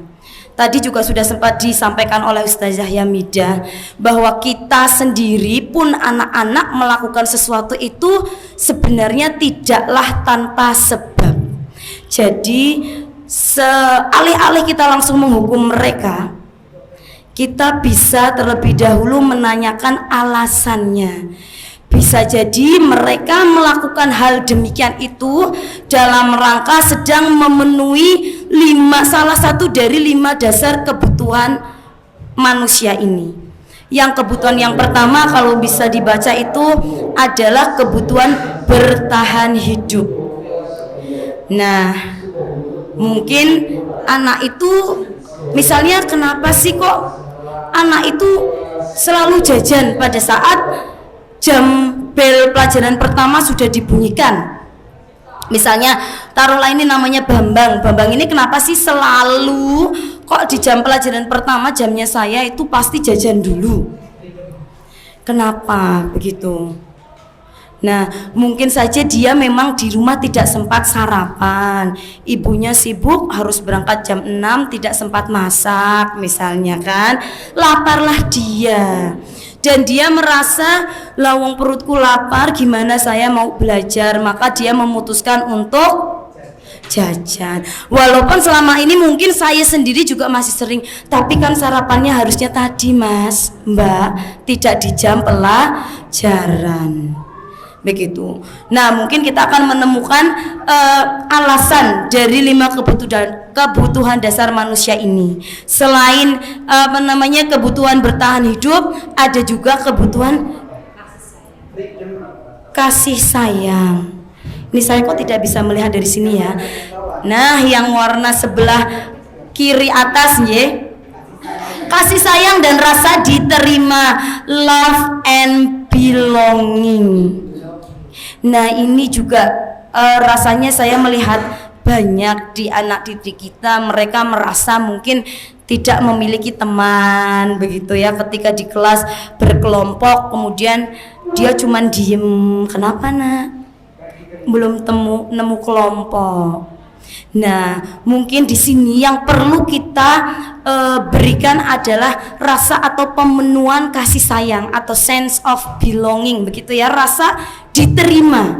Saya kok enggak diikutkan kelompok sana, mereka enggak mau. Yang di sana tidak nyaman. Nah, maka mungkin kita sebagai guru nanti ketika mulai di belajar kita akan sekali-kali melihat kenapa sih itu kok si Fitri misalnya kok diem-diem aja, Mbak Fitri udah dapat kelompoknya belum? Misalnya, biasanya begitu nggak Ustazah, kita kalau membuat kelompok kan tidak selalu berdasarkan kita begitu, tapi ada diferensiasinya mungkin begitu. Biar anak ini si Fitri ini kalau pas yuk kelompoknya dibagi sendiri ya nak, dia tidak terus bingung aku ikut mana ya begitu. Tapi mungkin sekali-kali misalnya Mbak Fitri sama Mbak Anissa dan Mbak Lala, Mbak Caca sama Mbak Nurul Fitri dan Mbak Norma misalnya begitu. Jadi kita lihat untuk memenuhi rasa kasih sayang. Jadi biar si anak ini merasa dianggap, tetap merasa dianggap teman dan dia diterima di kelompok manapun. Gitu. Nah, kemudian kebutuhan yang lain adalah kebutuhan kesenangan. Kesenangan sering kita lihat kalau di kelas itu anak-anak itu gojek sendiri atau rame ngobrol sendiri. Mungkin bisa kita lihat mereka sebenarnya sedang memenuhi kebutuhan yang bagian mana. Mungkin mereka bisa jadi sedang bosan dengan pelajaran kita. Maka kita akan melakukan ice breaking contohnya. Ya, ini adalah kesenangan tadi. Jadi dia ngusilin temennya belum tentu memang dia yang kita sebut nakal begitu ya. Mereka seneng aja colek-colek. Nanti kalau cowok colek sini, satu lagi colek, lama-lama tapu-tapuan, gelut betulan.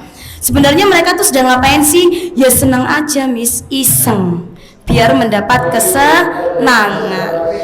Bisa juga dia sedang memenuhi kebutuhannya tentang yang hijau itu Bu Yamida, Ustazah Yamida, kebebasan atau freedom begitu.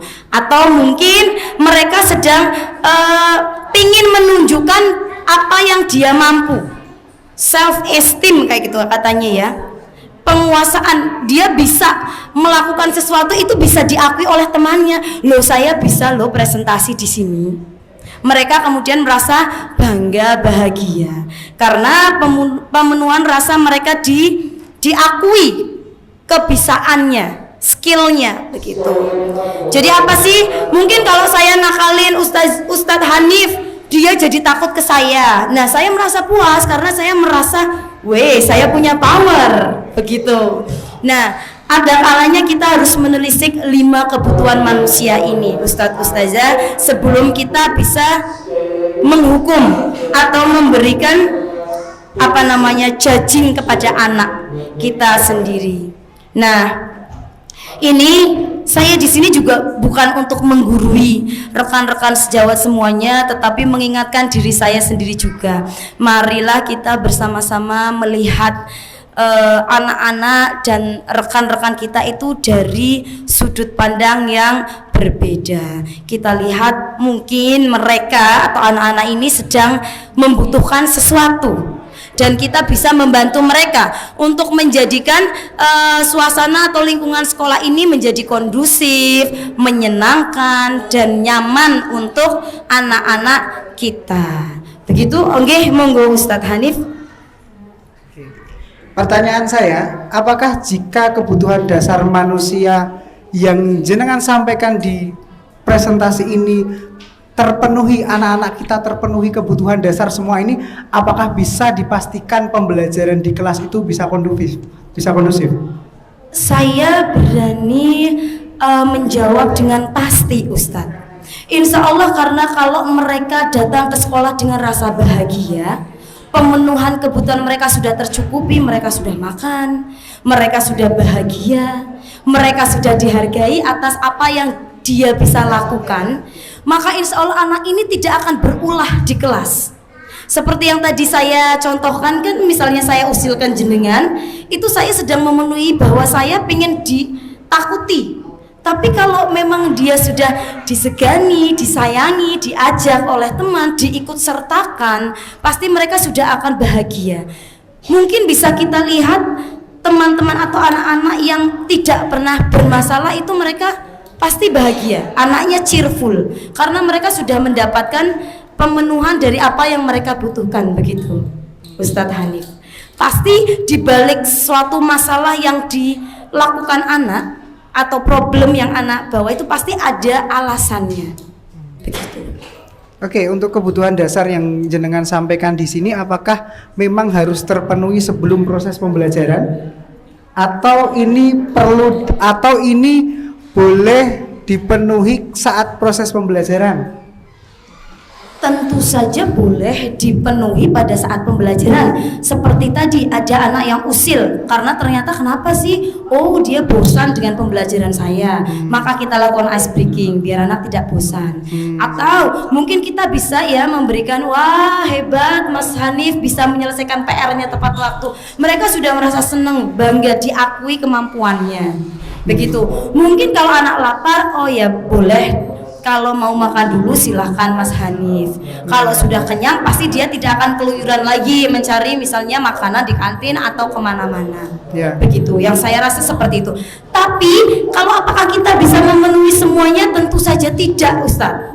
Karena ada orang tua di balik murid kita. Maka dari itu ya saya menyampaikan di awal bahwa ini memerlukan kolaborasi. Bukan hanya kita, rekan-rekan guru dan seluruh sivitas sekolah, tetapi juga orang tua. Karena saya pikir salah satu dari kebutuhan dasar yang ada di layar adalah kebebasan. Ya, kita tahu bahwa kebebasan itu bisa jadi bersinggungan dengan aturan, ya kan? Bersinggungan dengan aturan. Sedangkan kebutuhan dasar ini harus dipenuhi, gitu loh. Nah, apa yang harus didahulukan kemudian? Karena ini harus terpenuhi nih kebutuhan dasar manusia nih, freedom nih, gitu kan. Di sisi lain, oh sekolah itu punya aturan, kelas itu punya aturan. Nah itu bagaimana? Betul. Betul Ustadz Hanif. Nah, kebebasan di sini juga suatu kebutuhan dasar manusia. Tetapi kebebasan yang dimaksud di sini bukan bebas melakukan apa yang kita mau. Kebebasan yang di sini bisa juga disebut dengan kemandirian, bahwa dia mampu memimpin dirinya sendiri. Tentu saja kebebasan kita akan dibatasi oleh kebebasan orang lain. Itu yang harus kita pahamkan ke mereka. Nah, kebebasan ini kalau saya menyampaikan ke anak saya, kalau kamu Mas, Mbak, tidak mau selalu dibilang kamu kok terlambat terus, kamu kok tidak tertib, kamu kok nggak pernah ngerjain PR, maka kalian harus memimpin diri kalian dulu untuk menjadi orang yang bebas. Orang yang bebas itu kan orang yang tidak diatur, maka dia harus memiliki tanggung jawab terhadap dirinya sendiri. Bagaimana nih biar saya tidak diatur orang lain? Begitu Ustadz Hanif. Jadi bisa dibilang di sini kebebasan di sini bukan kebebasan suka-suka kamu melakukan sesuatu, tetapi adalah kebebasan kita dalam menjalankan budaya positif. Disiplin positif itu tadi belajar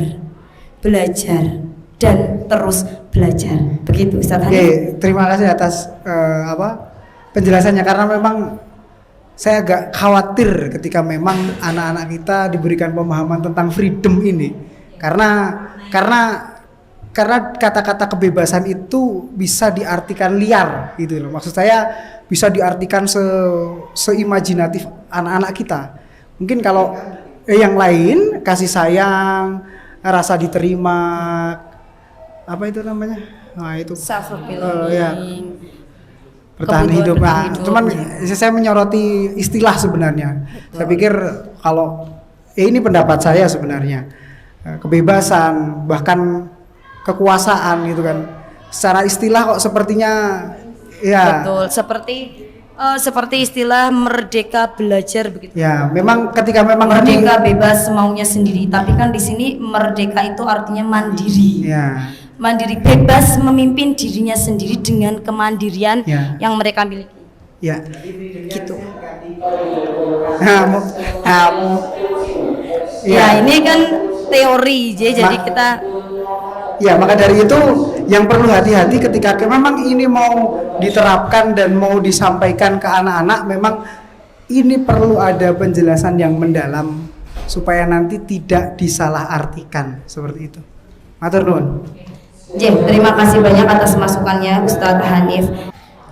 Ya, untuk materi tentang keyakinan kelas dan 5 kebutuhan manusia mungkin akan bisa kita sambung di belakang layar. Boleh sekali kita ngobrol atau diskusi bersama karena mengingat waktunya yang terbatas dan ini sudah mulai sore, maka materi berikutnya akan disampaikan oleh beliau Ustazah Mustaghfirah dengan materi 5 kontrol guru, 5 posisi kontrol guru dan juga segitiga restitusi. Kepada Ustazah Mustaghfirah kami persilahkan untuk menyampaikan materi berikutnya. Ya, bismillahirrahmanirrahim. Terima kasih teman-teman, luar biasa sekali. Ini langsung menyambung ya untuk pembicaraan saya. Sebelumnya saya sampaikan di sini adalah saya secara pribadi dan teman-teman di sini aksi nyatanya adalah mendiseminasikan. Jadi apa yang kami ketahui sebenarnya tidak sedalam apapun, karena yang kami pelajari itu hanya sedikit, gitu kan. Sama seperti yang sudah saya sampaikan ke PP saya, khususnya di PI itu saya menyatakan kerepotannya di mana Bu Firoh untuk mengatasi persoalan yang ada.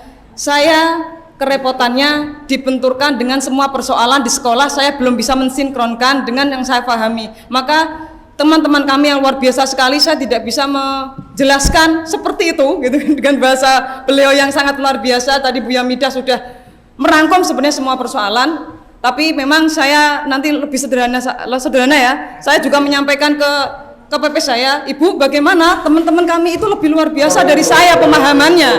Padahal dari teman-teman yang fresh grade itu sudah mendapat materi ini. Padahal saya baru berapa hari belajar di PP dengan sepengetahuan ini.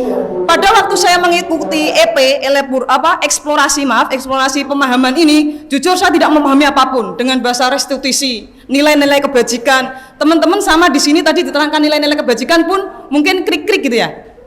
Ya enggak sih? Saya pertama jujur dengan bahasa restitusi itu apa, saya baca berulang-ulang, baru memahami itu di saat saya praktek dengan Yusuf. Paham dengan apa arti kata restitusi itu. Terus nilai-nilai kebajikan itu apapun saya baru paham saat praktek. Itu sungguh luar biasa. Maka dari sini teman-teman, kami hanya membagikan sebuah materi kepada teman-teman, nanti mungkin bersama-sama memahami untuk bisa mempraktekkan, dan itu prakteknya termasuk luar biasa. Tadi yang ditanyakan oleh Ustadz Dhani, bagaimana dengan freedom itu sendiri, maka pembelajaran ini freedom tadi diberikan di kedua. Pertama adalah peraturan membentuk keyakinan, maka memang itu bersusun budaya positif itu.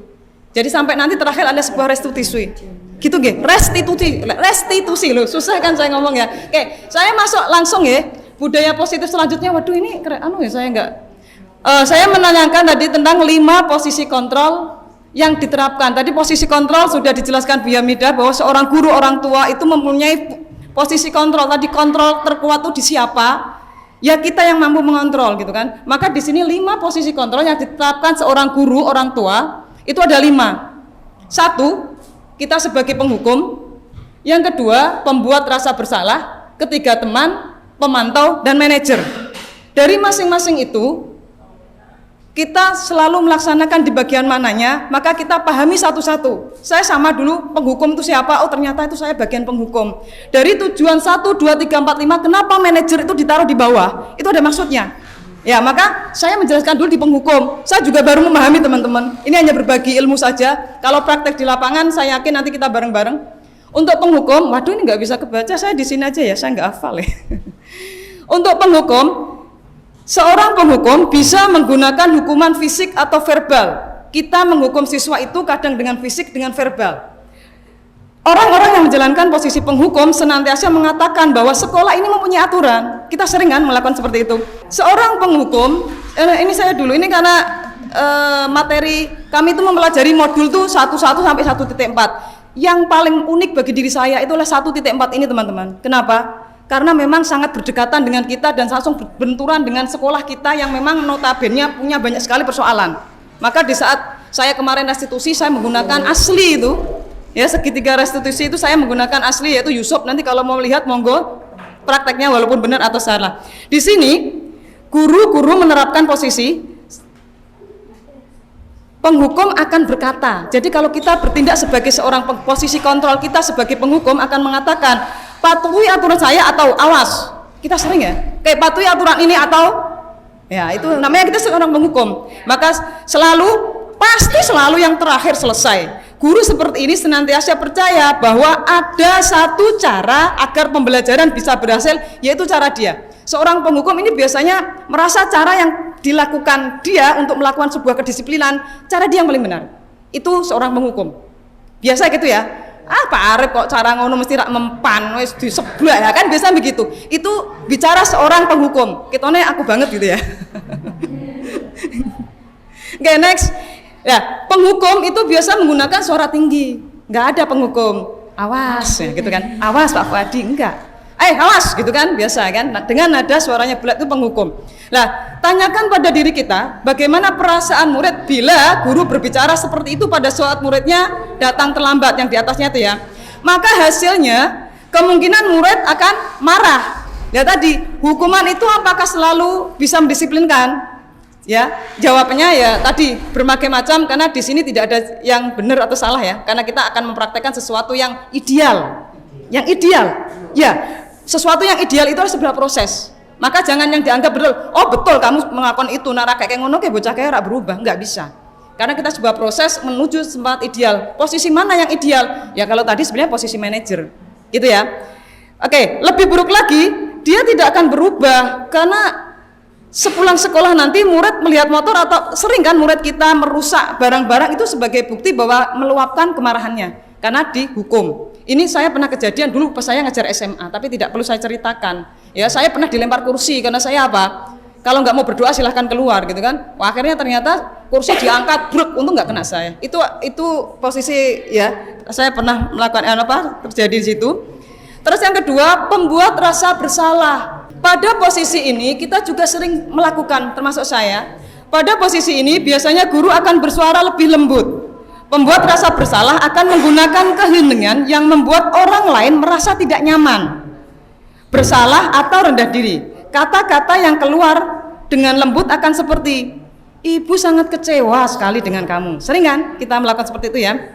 Berapa kali Bapak harus memberitahu kamu?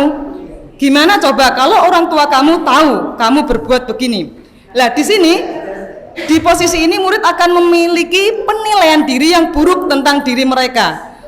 Murid merasa tidak berharga dan telah mengecewakan orang-orang yang disayanginya. Ya, ternyata memposisikan diri sebagai pembuat rasa bersalah itu membuat anak rendah diri. Oh, ternyata saya itu memang anak-anak yang tidak berharga diri saya itu. Saya itu tidak berguna memang kok. Ya, buktinya banyak orang terkecewakan dengan tindakan saya. Itu pembuat rasa bersalah. Ya kan kita sering, wis toh belajarlah dengan baik, kasihan orang tua di rumahnya cari uang, malah kamu di sini seperti ini, kasihanilah Bapak Ibu. Itu juga sebenarnya membuat anak ini, ya itu tadi, merasa gagal dalam dirinya gitu kan. Oke, selanjutnya nggih, ada 5 kontrol di sini. Pembuat rasa bersalah itu biasanya suaranya memelas. Kamu ini bagaimana ya? Kamu sudah berjanji dengan ibu tidak akan terlambat lagi. kamu ya senang sekali mengecewakan ibu. Lah itu kan bahasa-bahasa merendah memelas gitu ya. Kita sering melakukan ini. Hasilnya bagaimana? Murid akan merasa bersalah. Bersalah telah mengecewakan ibu atau bapak gurunya. Murid akan merasa menjadi orang yang gagal dan tidak sanggup membahagiakan orang lain. Kadangkala sikap seperti ini lebih berbahaya dari sikap penghukum. Ya enggak? Ya. Karena emosi akan tertanam rapat di dalam. Jadi kayak orang introvert ya, dia mengendap di sini gitu kan. Akhirnya menjadi menarik diri terhadap lingkungannya. Efeknya menjadi pemurung, itu bisa jadi. Kalau penghukum biasanya dia meluaskan habis itu selesai gitu kan. Ya enggak? Habis merusak motor gurunya apa mungkin pas berantem habis itu selesai penghukum. Tapi dengan controlling merasa bersalah, ini dihendep, ya Allah saya kok ternyata sangat mengecewakan kedua orang tua saya, tapi apa yang harus saya lakukan? Ya bingung seperti ini. Mungkin saya juga sering melakukan ini kepada anak saya. Ya ini saya juga baru belajar untuk astagfirullah gitu ya. Astagfirullah, merasa bersalah. Posisi selanjutnya yaitu kita memposisikan diri sebagai teman. Lah guru pada posisi ini tidak akan menyakiti murid, namun akan tetap berupaya mengontrol murid melalui persuasi. Posisi teman pada guru bisa negatif ataupun positif. Positif di sini berupa hubungan baik yang terjalin antara guru dan murid. Guru di posisi teman menggunakan hubungan baik dan humor untuk mempengaruhi seseorang. Yang dikatakan apa? Ayo bantulah demi Bapak ya. Ayo ingat bantuan Bapak selama ini. Ya sudah. Nah itu kan. Lah hal negatif dari posisi teman ini apa? Hal negatif dari posisi teman adalah bila suatu saat guru tersebut tidak membantu, maka murid akan kecewa dan berkata, saya pikir Bapak Ibu teman saya. Murid merasa dikecewakan. Ya. Hal lain yang mungkin timbul adalah murid hanya bertindak untuk guru tertentu. Ini kita sering ya. Tadi aturan hanya berlaku untuk Pak Fuadi. Karena apa? Pak Fuadi teman saya, gitu kan? Ya, Pak Arif suka menghukum. Aku lebih percaya pada Pak Fuadi. Tapi di saat guru yang memposisikan sebagai teman itu tidak ada, maka murid akan maka dia tidak akan patuh lagi terhadap tadi peraturan yang ada, atau murid akan tergantung pada guru tersebut. Dia akan selalu menggantungkan pada guru yang diposisikan sebagai teman. Selanjutnya sebagai pemantau. Nah sebagai pemantau ini kalau di sekolah itu biasanya dekat dengan tatib ya, Ustadz Mizi ini biasanya dengan pemantau ya. Bagaimana dengan pemantau? Memantau berarti mengawasi. Pada saat kita mengawasi, kita bertanggung jawab atas perilaku orang-orang yang kita awasi. Jadi tadi, siswa yang berbuat salah, kita pantau tetap. Posisi pemantau berdasarkan pada peraturan-peraturan dan konsekuensi. Jadi seorang pemantau ini biasa memposisikan diri, dia sudah punya aturan. Kamu tahu toh aturannya apa? Kalau terlambat, lah ini biasanya seorang pemantau. Terus, pertanyaan yang sering dilajukan oleh seorang pemantau, peraturannya apa? Apa yang telah kamu lakukan? Sanksi atau konsekuensinya apa? Begitu kan? Jadi lebih dekat dengan peraturan-peraturan. Biasanya seorang pemantau sangat mengandalkan perhitungan, catatan, data yang dapat digunakan sebagai bukti atas perilaku seseorang. Ya, seorang pemantau nada suara datar, bahasa tubuh yang formal. Ya, biasa bayangkan siapa ini biasanya? Aku ya. Orang ya. Guru, Adi, tahukah kamu jam berapa kita memulai? Tahu, Pak. Kamu terlambat 15 menit. Apakah kamu sudah mengerti konsekuensi yang harus dilakukan bila terlambat? Nah ini kata konsekuensi. Maka seorang pemantau biasanya menjadikan dirinya dibenturkan dengan peraturan-peraturan yang ada. Hasilnya murid memahami konsekuensi yang harus dilaksanakan karena telah melanggar salah satu peraturan sekolah. Guru tidak menunjukkan suatu emosi yang berlebihan, menjadi marah atau membuat merasa berbuat salah. Jadi guru enak, kamu sudah punya aturan di sini, kamu melakukan ini. Sebenarnya begitu. Ya, untuk fungsi pemantau. Selanjutnya terakhir adalah fungsi manajer. Fungsi manajer. Manajer adalah posisi di mana guru berbuat sesuatu bersama dengan murid, mempersilahkan murid mempertanggungjawabkan perilakunya. Ini apa ini? Kalau yang seorang manajer, karena tujuan dari semua fungsi kontrol ada menjadi seorang manajer. Murid mendukung murid agar dapat menemukan solusi atas permasalahannya sendiri. Jadi seorang murid kita ajak untuk menemukan solusi atas kesalahan yang dia buat, bukan kita yang menentukan. Itu tujuannya. Jadi seorang manajer telah memiliki keterampilan di posisi teman maupun pemantau.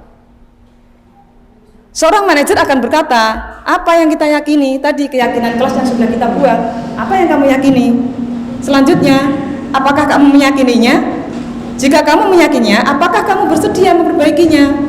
Jika kamu bersedia memperbaikinya, apa yang akan kamu perbaiki, atau kamu berpikir tentang apa tentang dirimu. Jadi anak yang akan memberikan solusi atas semua persoalan yang ada, guru hanya memantik persoalan. Ngaten ya, ini ada 5 posisi kontrol. Masih ada lagi enggak ini? Sudah 5 ya? Oke, di sini ya. Namun perlu disadari tujuan akhir dari 5 posisi kontrol yang di tengah ini, seorang guru adalah pencapaian posisi manajer, di mana posisi inilah murid dapat menjadi pribadi yang mandiri, merdeka dan bertanggung jawab atas segala perilaku dan sikapnya. Ini ada sebuah tujuan yang luar biasa, Bapak Ibu guru. Jadi tidak serta-merta hari ini kita belajar, besok akan menjadi apa yang kita wujudkan, tidak, ya. Maka hari ini kita berbagi bukan untuk menggurui, saya juga belajar. Besok jangan ingatkan posisi kontrolnya yang benar seperti apa, karena itu sebuah proses ya. Sekali lagi, selanjutnya kita latihan di sini. Ya. Pertanyaan-pertanyaan, saya kecewa sekali dengan kamu. Itu diucapkan oleh posisi kontrol siapa yang mengatakan itu adalah? Ya ini membuat orang yang merasa bersalah. Ya, semuanya di sampingnya. Terus kamu tidak pernah benar melakukannya. Tapi bahasanya begini, kamu tidak pernah benar melakukannya. Hukum kita suaranya tegas, kan? Terus ayolah lakukan demi ibu bapak. Apa itu? Pembuat teman ya? Iya, persuasi. Tapi masa salah ya? Terus yang selanjutnya, apakah kamu mau mendapatkan stiker bintang hari ini? Pemantau, karena dia punya apa ya? Ya, aturan hadiah sudah dikantongi oleh seorang pemantau. Bagaimana kamu bisa menyelesaikan masalah ini? Sama ini, manajer. Kamu selalu yang paling terakhir sebagai pemantau, gitu ya? Oke, selesai untuk 5 kontrol. Fungsi 5 kontrol ya. Untuk pertanyaan kita tunda ya. Ya skip, next, langsung karena restitusi. Dan saya segitiga restitusi. Ya, segitiga restitusi. Restitusi saya selalu bilang. Untuk restitusi sendiri, atau tadi sudah diterangkan saya beda kan. Restitusi itu adalah sebuah cara di mana siswa bisa menyelesaikan persoalannya sendiri dengan apa yang telah diperbuatnya. Bukan kita memberikan solusi. Hari ini kamu terlambat. Terus pertanyaannya apa? Apa yang kamu yakini? Baik Pak, besok saya akan mengatur waktu saya, dan saya tidak akan bergadang di rumah lagi. Di rumah saya akan tidur. Nah, itu sudah solusi yang diucapkan oleh siswa. Ya, di sini segitiga restitusi, yaitu yang paling dasar artinya menstabilkan identitas. Di sisi kiri dan kanan itu ada validasi tindakan yang salah, menanyakan keyakinan. Apa maksudnya ini semua? Sebenarnya kata-kata yang akan diucapkan kemarin kita latihan di sini, ya. Oke, untuk menstabilkan identitas, namanya juga stabil ya. Stabil itu ya di saat anak berantem.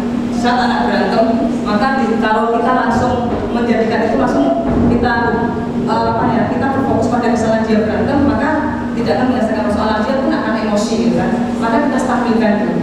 Di sini cara meyakinkan anak dengan kalimat-kalimat ini hanya sebagian contoh ya. Oke, berbuat salah itu tidak apa-apa. Manusia. Ya, itu manusia. Terus tidak ada manusia yang sempurna. Jadi anak-anak merasa ditenangkan dulu, distabilkan dulu emosinya.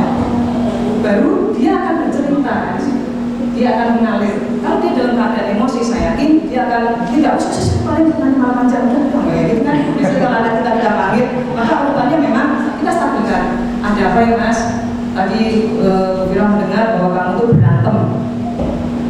Sebenarnya orang emosi itu ya wajar, tetapi ada tetapinya. Selanjutnya memvalidasi tindakan yang salah, maka ada selanjutnya gitu kan. Setelah dia tuh stabil, maka dia akan bercerita. Maka di sini kita validasi tindakan salah itu maksudnya apa toh? Setiap tindakan yang dilakukan dengan suatu tujuan, apapun yang dilakukan dengan siswa itu mesti ada tujuannya, yaitu memenuhi kebutuhan dasar tadi yang disampaikan Ustaz Dani. Kalau kita memahami ya kebutuhan dasar apa yang berdasarkan sebuah tindakan itu, kita akan bisa menemukan cara paling efektif untuk menemukan kebutuhan tersebut. Sebenarnya kita belajar memahami saja, tidak harus menemukan progresan itu total. Biasanya di situ. Kalimat di bawah ini mungkin terdengar asing, maka yang dikatakan pada waktu kita memvalidasi tindakannya salah, padahal kamu bisa melakukannya lebih buruk dari cerita lah. Tapi itu saya dipukul duluan ya, gitu kan? Maka kita validasi sebenarnya kamu bisa melakukan hal seperti tapi kamu tidak melakukan itu, gitu kan? Itu sudah kita validasi.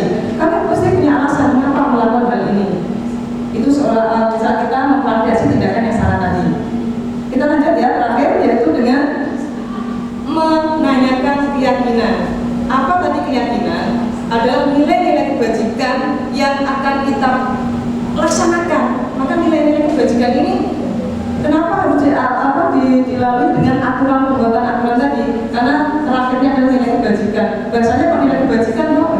Ya ini kan sebuah bahasa yang menemukan orang-orang sana ya. Kita nggak usah menanyakan kok bahasa nilai kebajikan. Jadi nilai-nilai kebaikan yang harus kita lakukan, nggak usah dibantah. Atau kita menghargai, ya memang itu kita harus menghargai. Kita harus bertanggung jawab. Jadi tidak kalau kita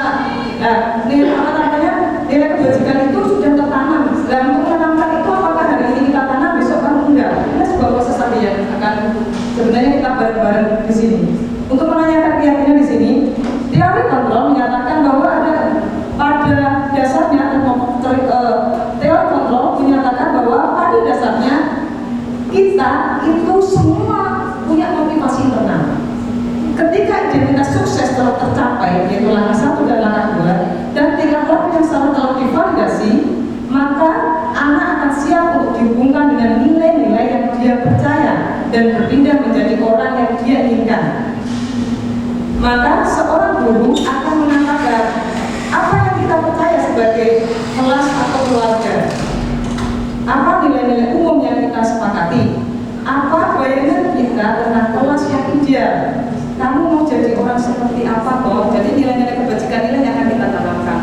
Saya kira ini yang saya sampaikan karena terakhir materi saya tadi sudah dijelaskan lebih banyak oleh teman-teman saya Jini dan Bu Yantika. Saya itu pengen SPK tapi datanya teman-teman sudah gelisah gitu ya. Termasuk Bu Yantika ini gelisah gitu kan. bisa di awal. Iya, nanti di awal gitu saya juga gelisah banyak banget ya. Nanti saya lagi jam berapa. Nah teman-teman, terima kasih demikian yang saya sampaikan. Saya mohon masukan atau mungkin pertanyaan kalau tidak bisa saya jawab sekarang, nanti kita diskusi di luar karena terbatasnya waktu. Tapi saya ucapkan terima kasih teman-teman telah bersedia berbagi ilmu dengan kami gitu kan sampai meluangkan waktu 4:30 dan kami tidak bisa memberikan apa-apa. Semoga ilmu yang kami miliki. Ya, monggo silakan ada yang bertanya Pak Bu, monggo. Biasanya saya. Oke, terima kasih. Yang lain cukup. Yang lain cukup. Adakah pertanyaan Ustadz Arif? Oh, Ustadz Hanif, silakan. Oke, mungkin di bagian apa? Saya tadi mendengar bahwa Bu Viro ketika itu adalah sebuah nilai kebajikan yang harus diyakini ya. Nah, faktanya, ini saya hubungkan dengan fakta. Faktanya nilai-nilai kebajikan itu tidak semua anak itu paham. Yang pertama gini, tidak semua anak itu memiliki nilai kebajikan. Yang kedua, ya bisa artinya itu terinternal dalam dirinya sebagai pemahaman nilai kebajikan. Karena bisa jadi banyak faktor yang mempengaruhi, diantaranya nilai-nilai yang ditanamkan oleh orang tuanya itu adalah nilai-nilai yang bisa jadi bukan suatu nilai kebajikan. Nah itu bagaimana? Terima kasih Ustaz. Terima kasih Ustaz. Ya, terima kasih teman-teman yang luar biasa. Maaf ya, saya bertindak sebagai oposisi. Iya. Saya tuh jujur ya selama CGP itu saya selalu menyampaikan bahwa saya punya teman-teman yang luar biasa, ya keilmuannya saya sendiri kalah, maka saya selalu berdiskusi dengan teman-teman saya, gitu kan. Saya selalu sampaikan ke keluarga saya. Gini, Pak Hanif, memang di sekolah kita belum ada nilai-nilai kebajikan yang disepakati sebagai sebagai keyakinan kelas kita belum. Maka kita kemarin diajari bagaimana paradigma perubahan kita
idenya siswa, bukan kita.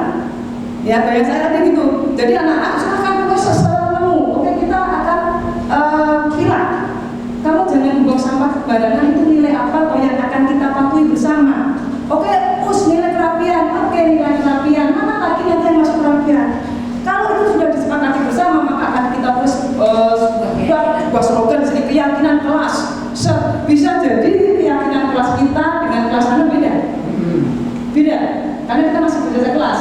Nanti kalau semua struktur sekolah kelas ini sudah punya keyakinan kelas yang kita buat bersama, maka bisa jadi sebuah keyakinan sekolah.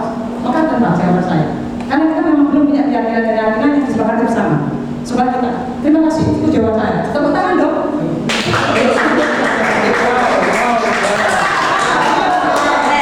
Jempol.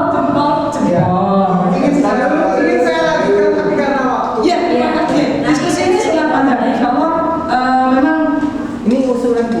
Terima kasih monggo Pak. Satu lagi ya. Sudah Pak Pagi aja. Baik, terima kasih. Ini lebih ke usulan ya. Usulan siapa? Saya sebagai siapa? Untuk kepada usulan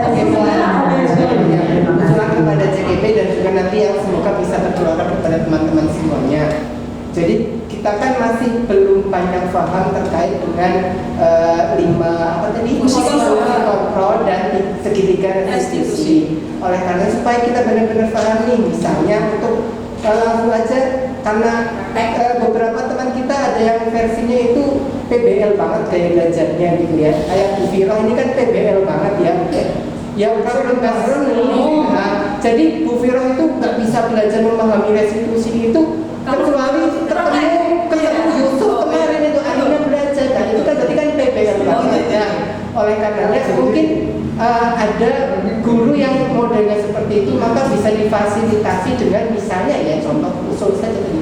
Misal ketika guru piket ada kemungkinan siswa melakukan kesalahan begini dan begitu, maka apa yang harus dilakukan oleh guru piket? Nah mungkin dari CGP ini bisa memberikan gambaran atau pendapat bagaimana untuk mengurusi anak yang begini dan begitu gitu. Jadi tidak langsung kamu dicentang-centang atau disilang atau dikasih apa gitu enggak, tapi bisa dipraktekkan lah melalui yang mungkin yang pertama ketemu kan guru piket ya gitu. Jadi guru piket, nah nanti kalau setelah guru piket sudah berangsur-angsur itu kan tidak nanti setelah sudah lancar masuk ke kelas, ternyata di kelas bisa seperti ini gitu. Jadi bisa ditularkan melalui guru piket. Terima kasih sebenarnya Pak.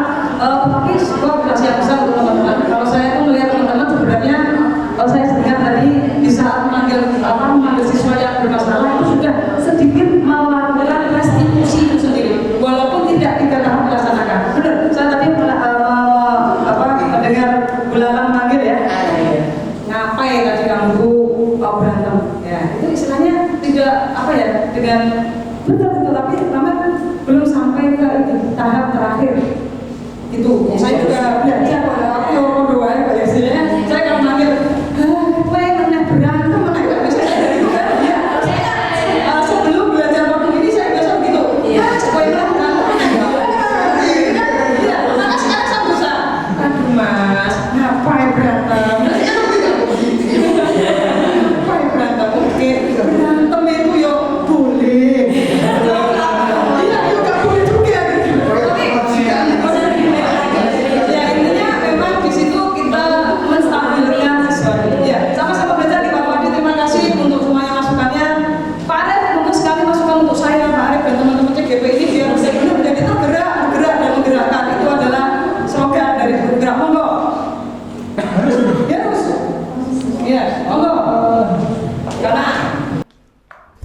Terima kasih.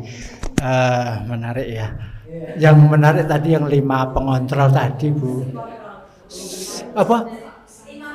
5 posisi kontrol. Setiap guru kita ini pasti ada yang dominan di antara 5 itu.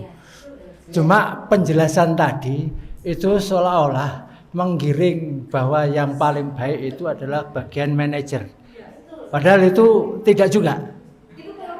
Iya. Ya wes. Ya. Jadi tinggal bagaimana menempatkan posisi kontrol itu pada kasus-kasus tertentu. Bisa jadi posisi manajer tidak akan cocok ketika pada kasus tertentu juga.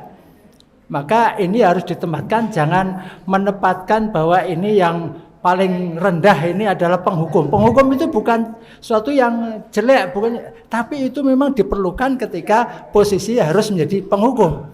Juga termasuk teman. Maka itu harus diposisikan. Tidak menjadi sebuah ini yang paling baik, ini yang kurang baik, bukan. Kalau saya melihatnya begitu, nggih. Kalau nanti teorinya mau dibuat ini penghukum itu yang paling rendah, saya kira tidak. Ya, tinggal menempatkan posisi itu kepada kasus-kasus tertentu, kepada murid-murid pelanggaran tertentu. Tidak selalu manajer itu sesuatu jalan yang terbaik, bukan.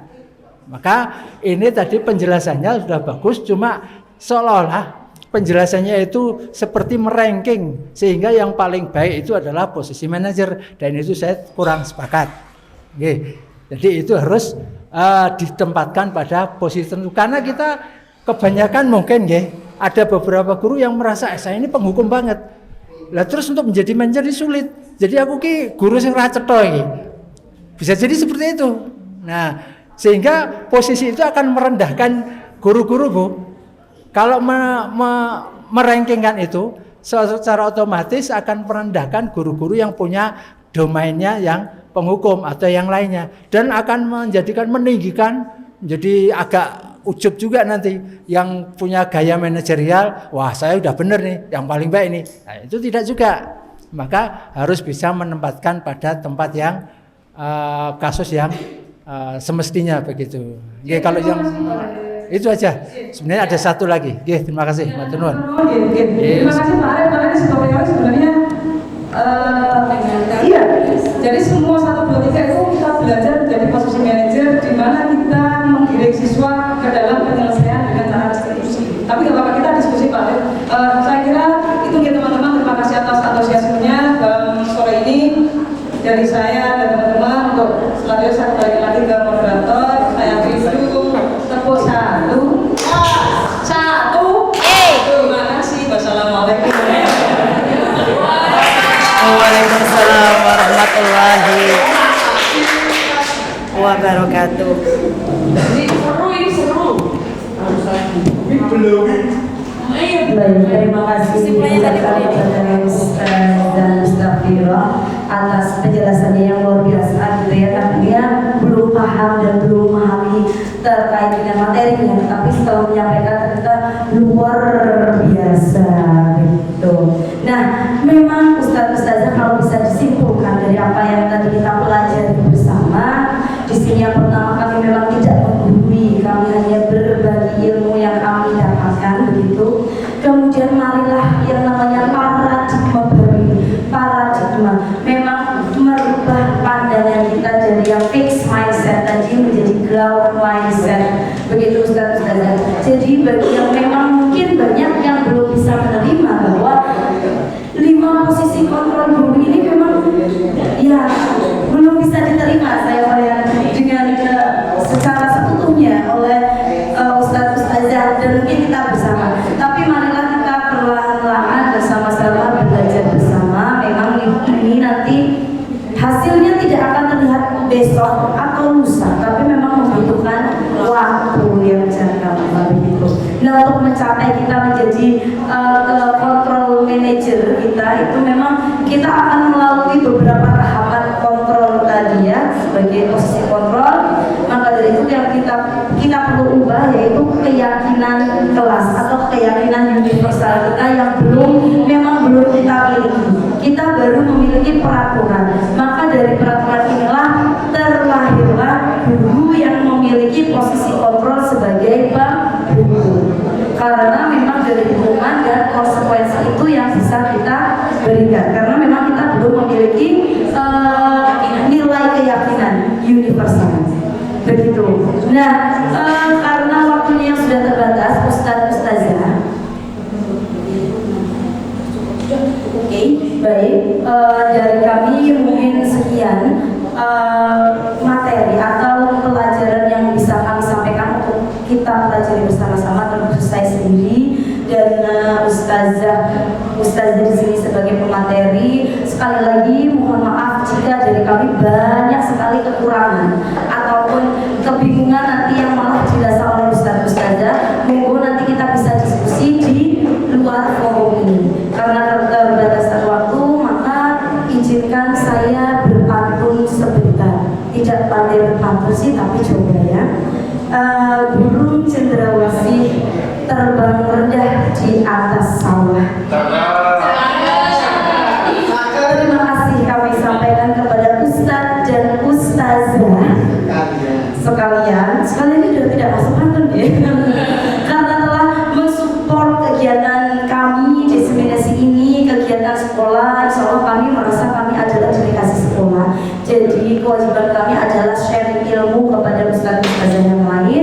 Insya Allah nanti kalau ada kesempatan yang lain kita bisa bertemu kembali dengan materi yang mungkin lebih seru. Maka izinkan saya Dini Prisciana selaku pembawa acara dan moderator menutup acara kita pada siang menjelang sore hari ini. Marilah ustaz-ustazah kita tutup acara pada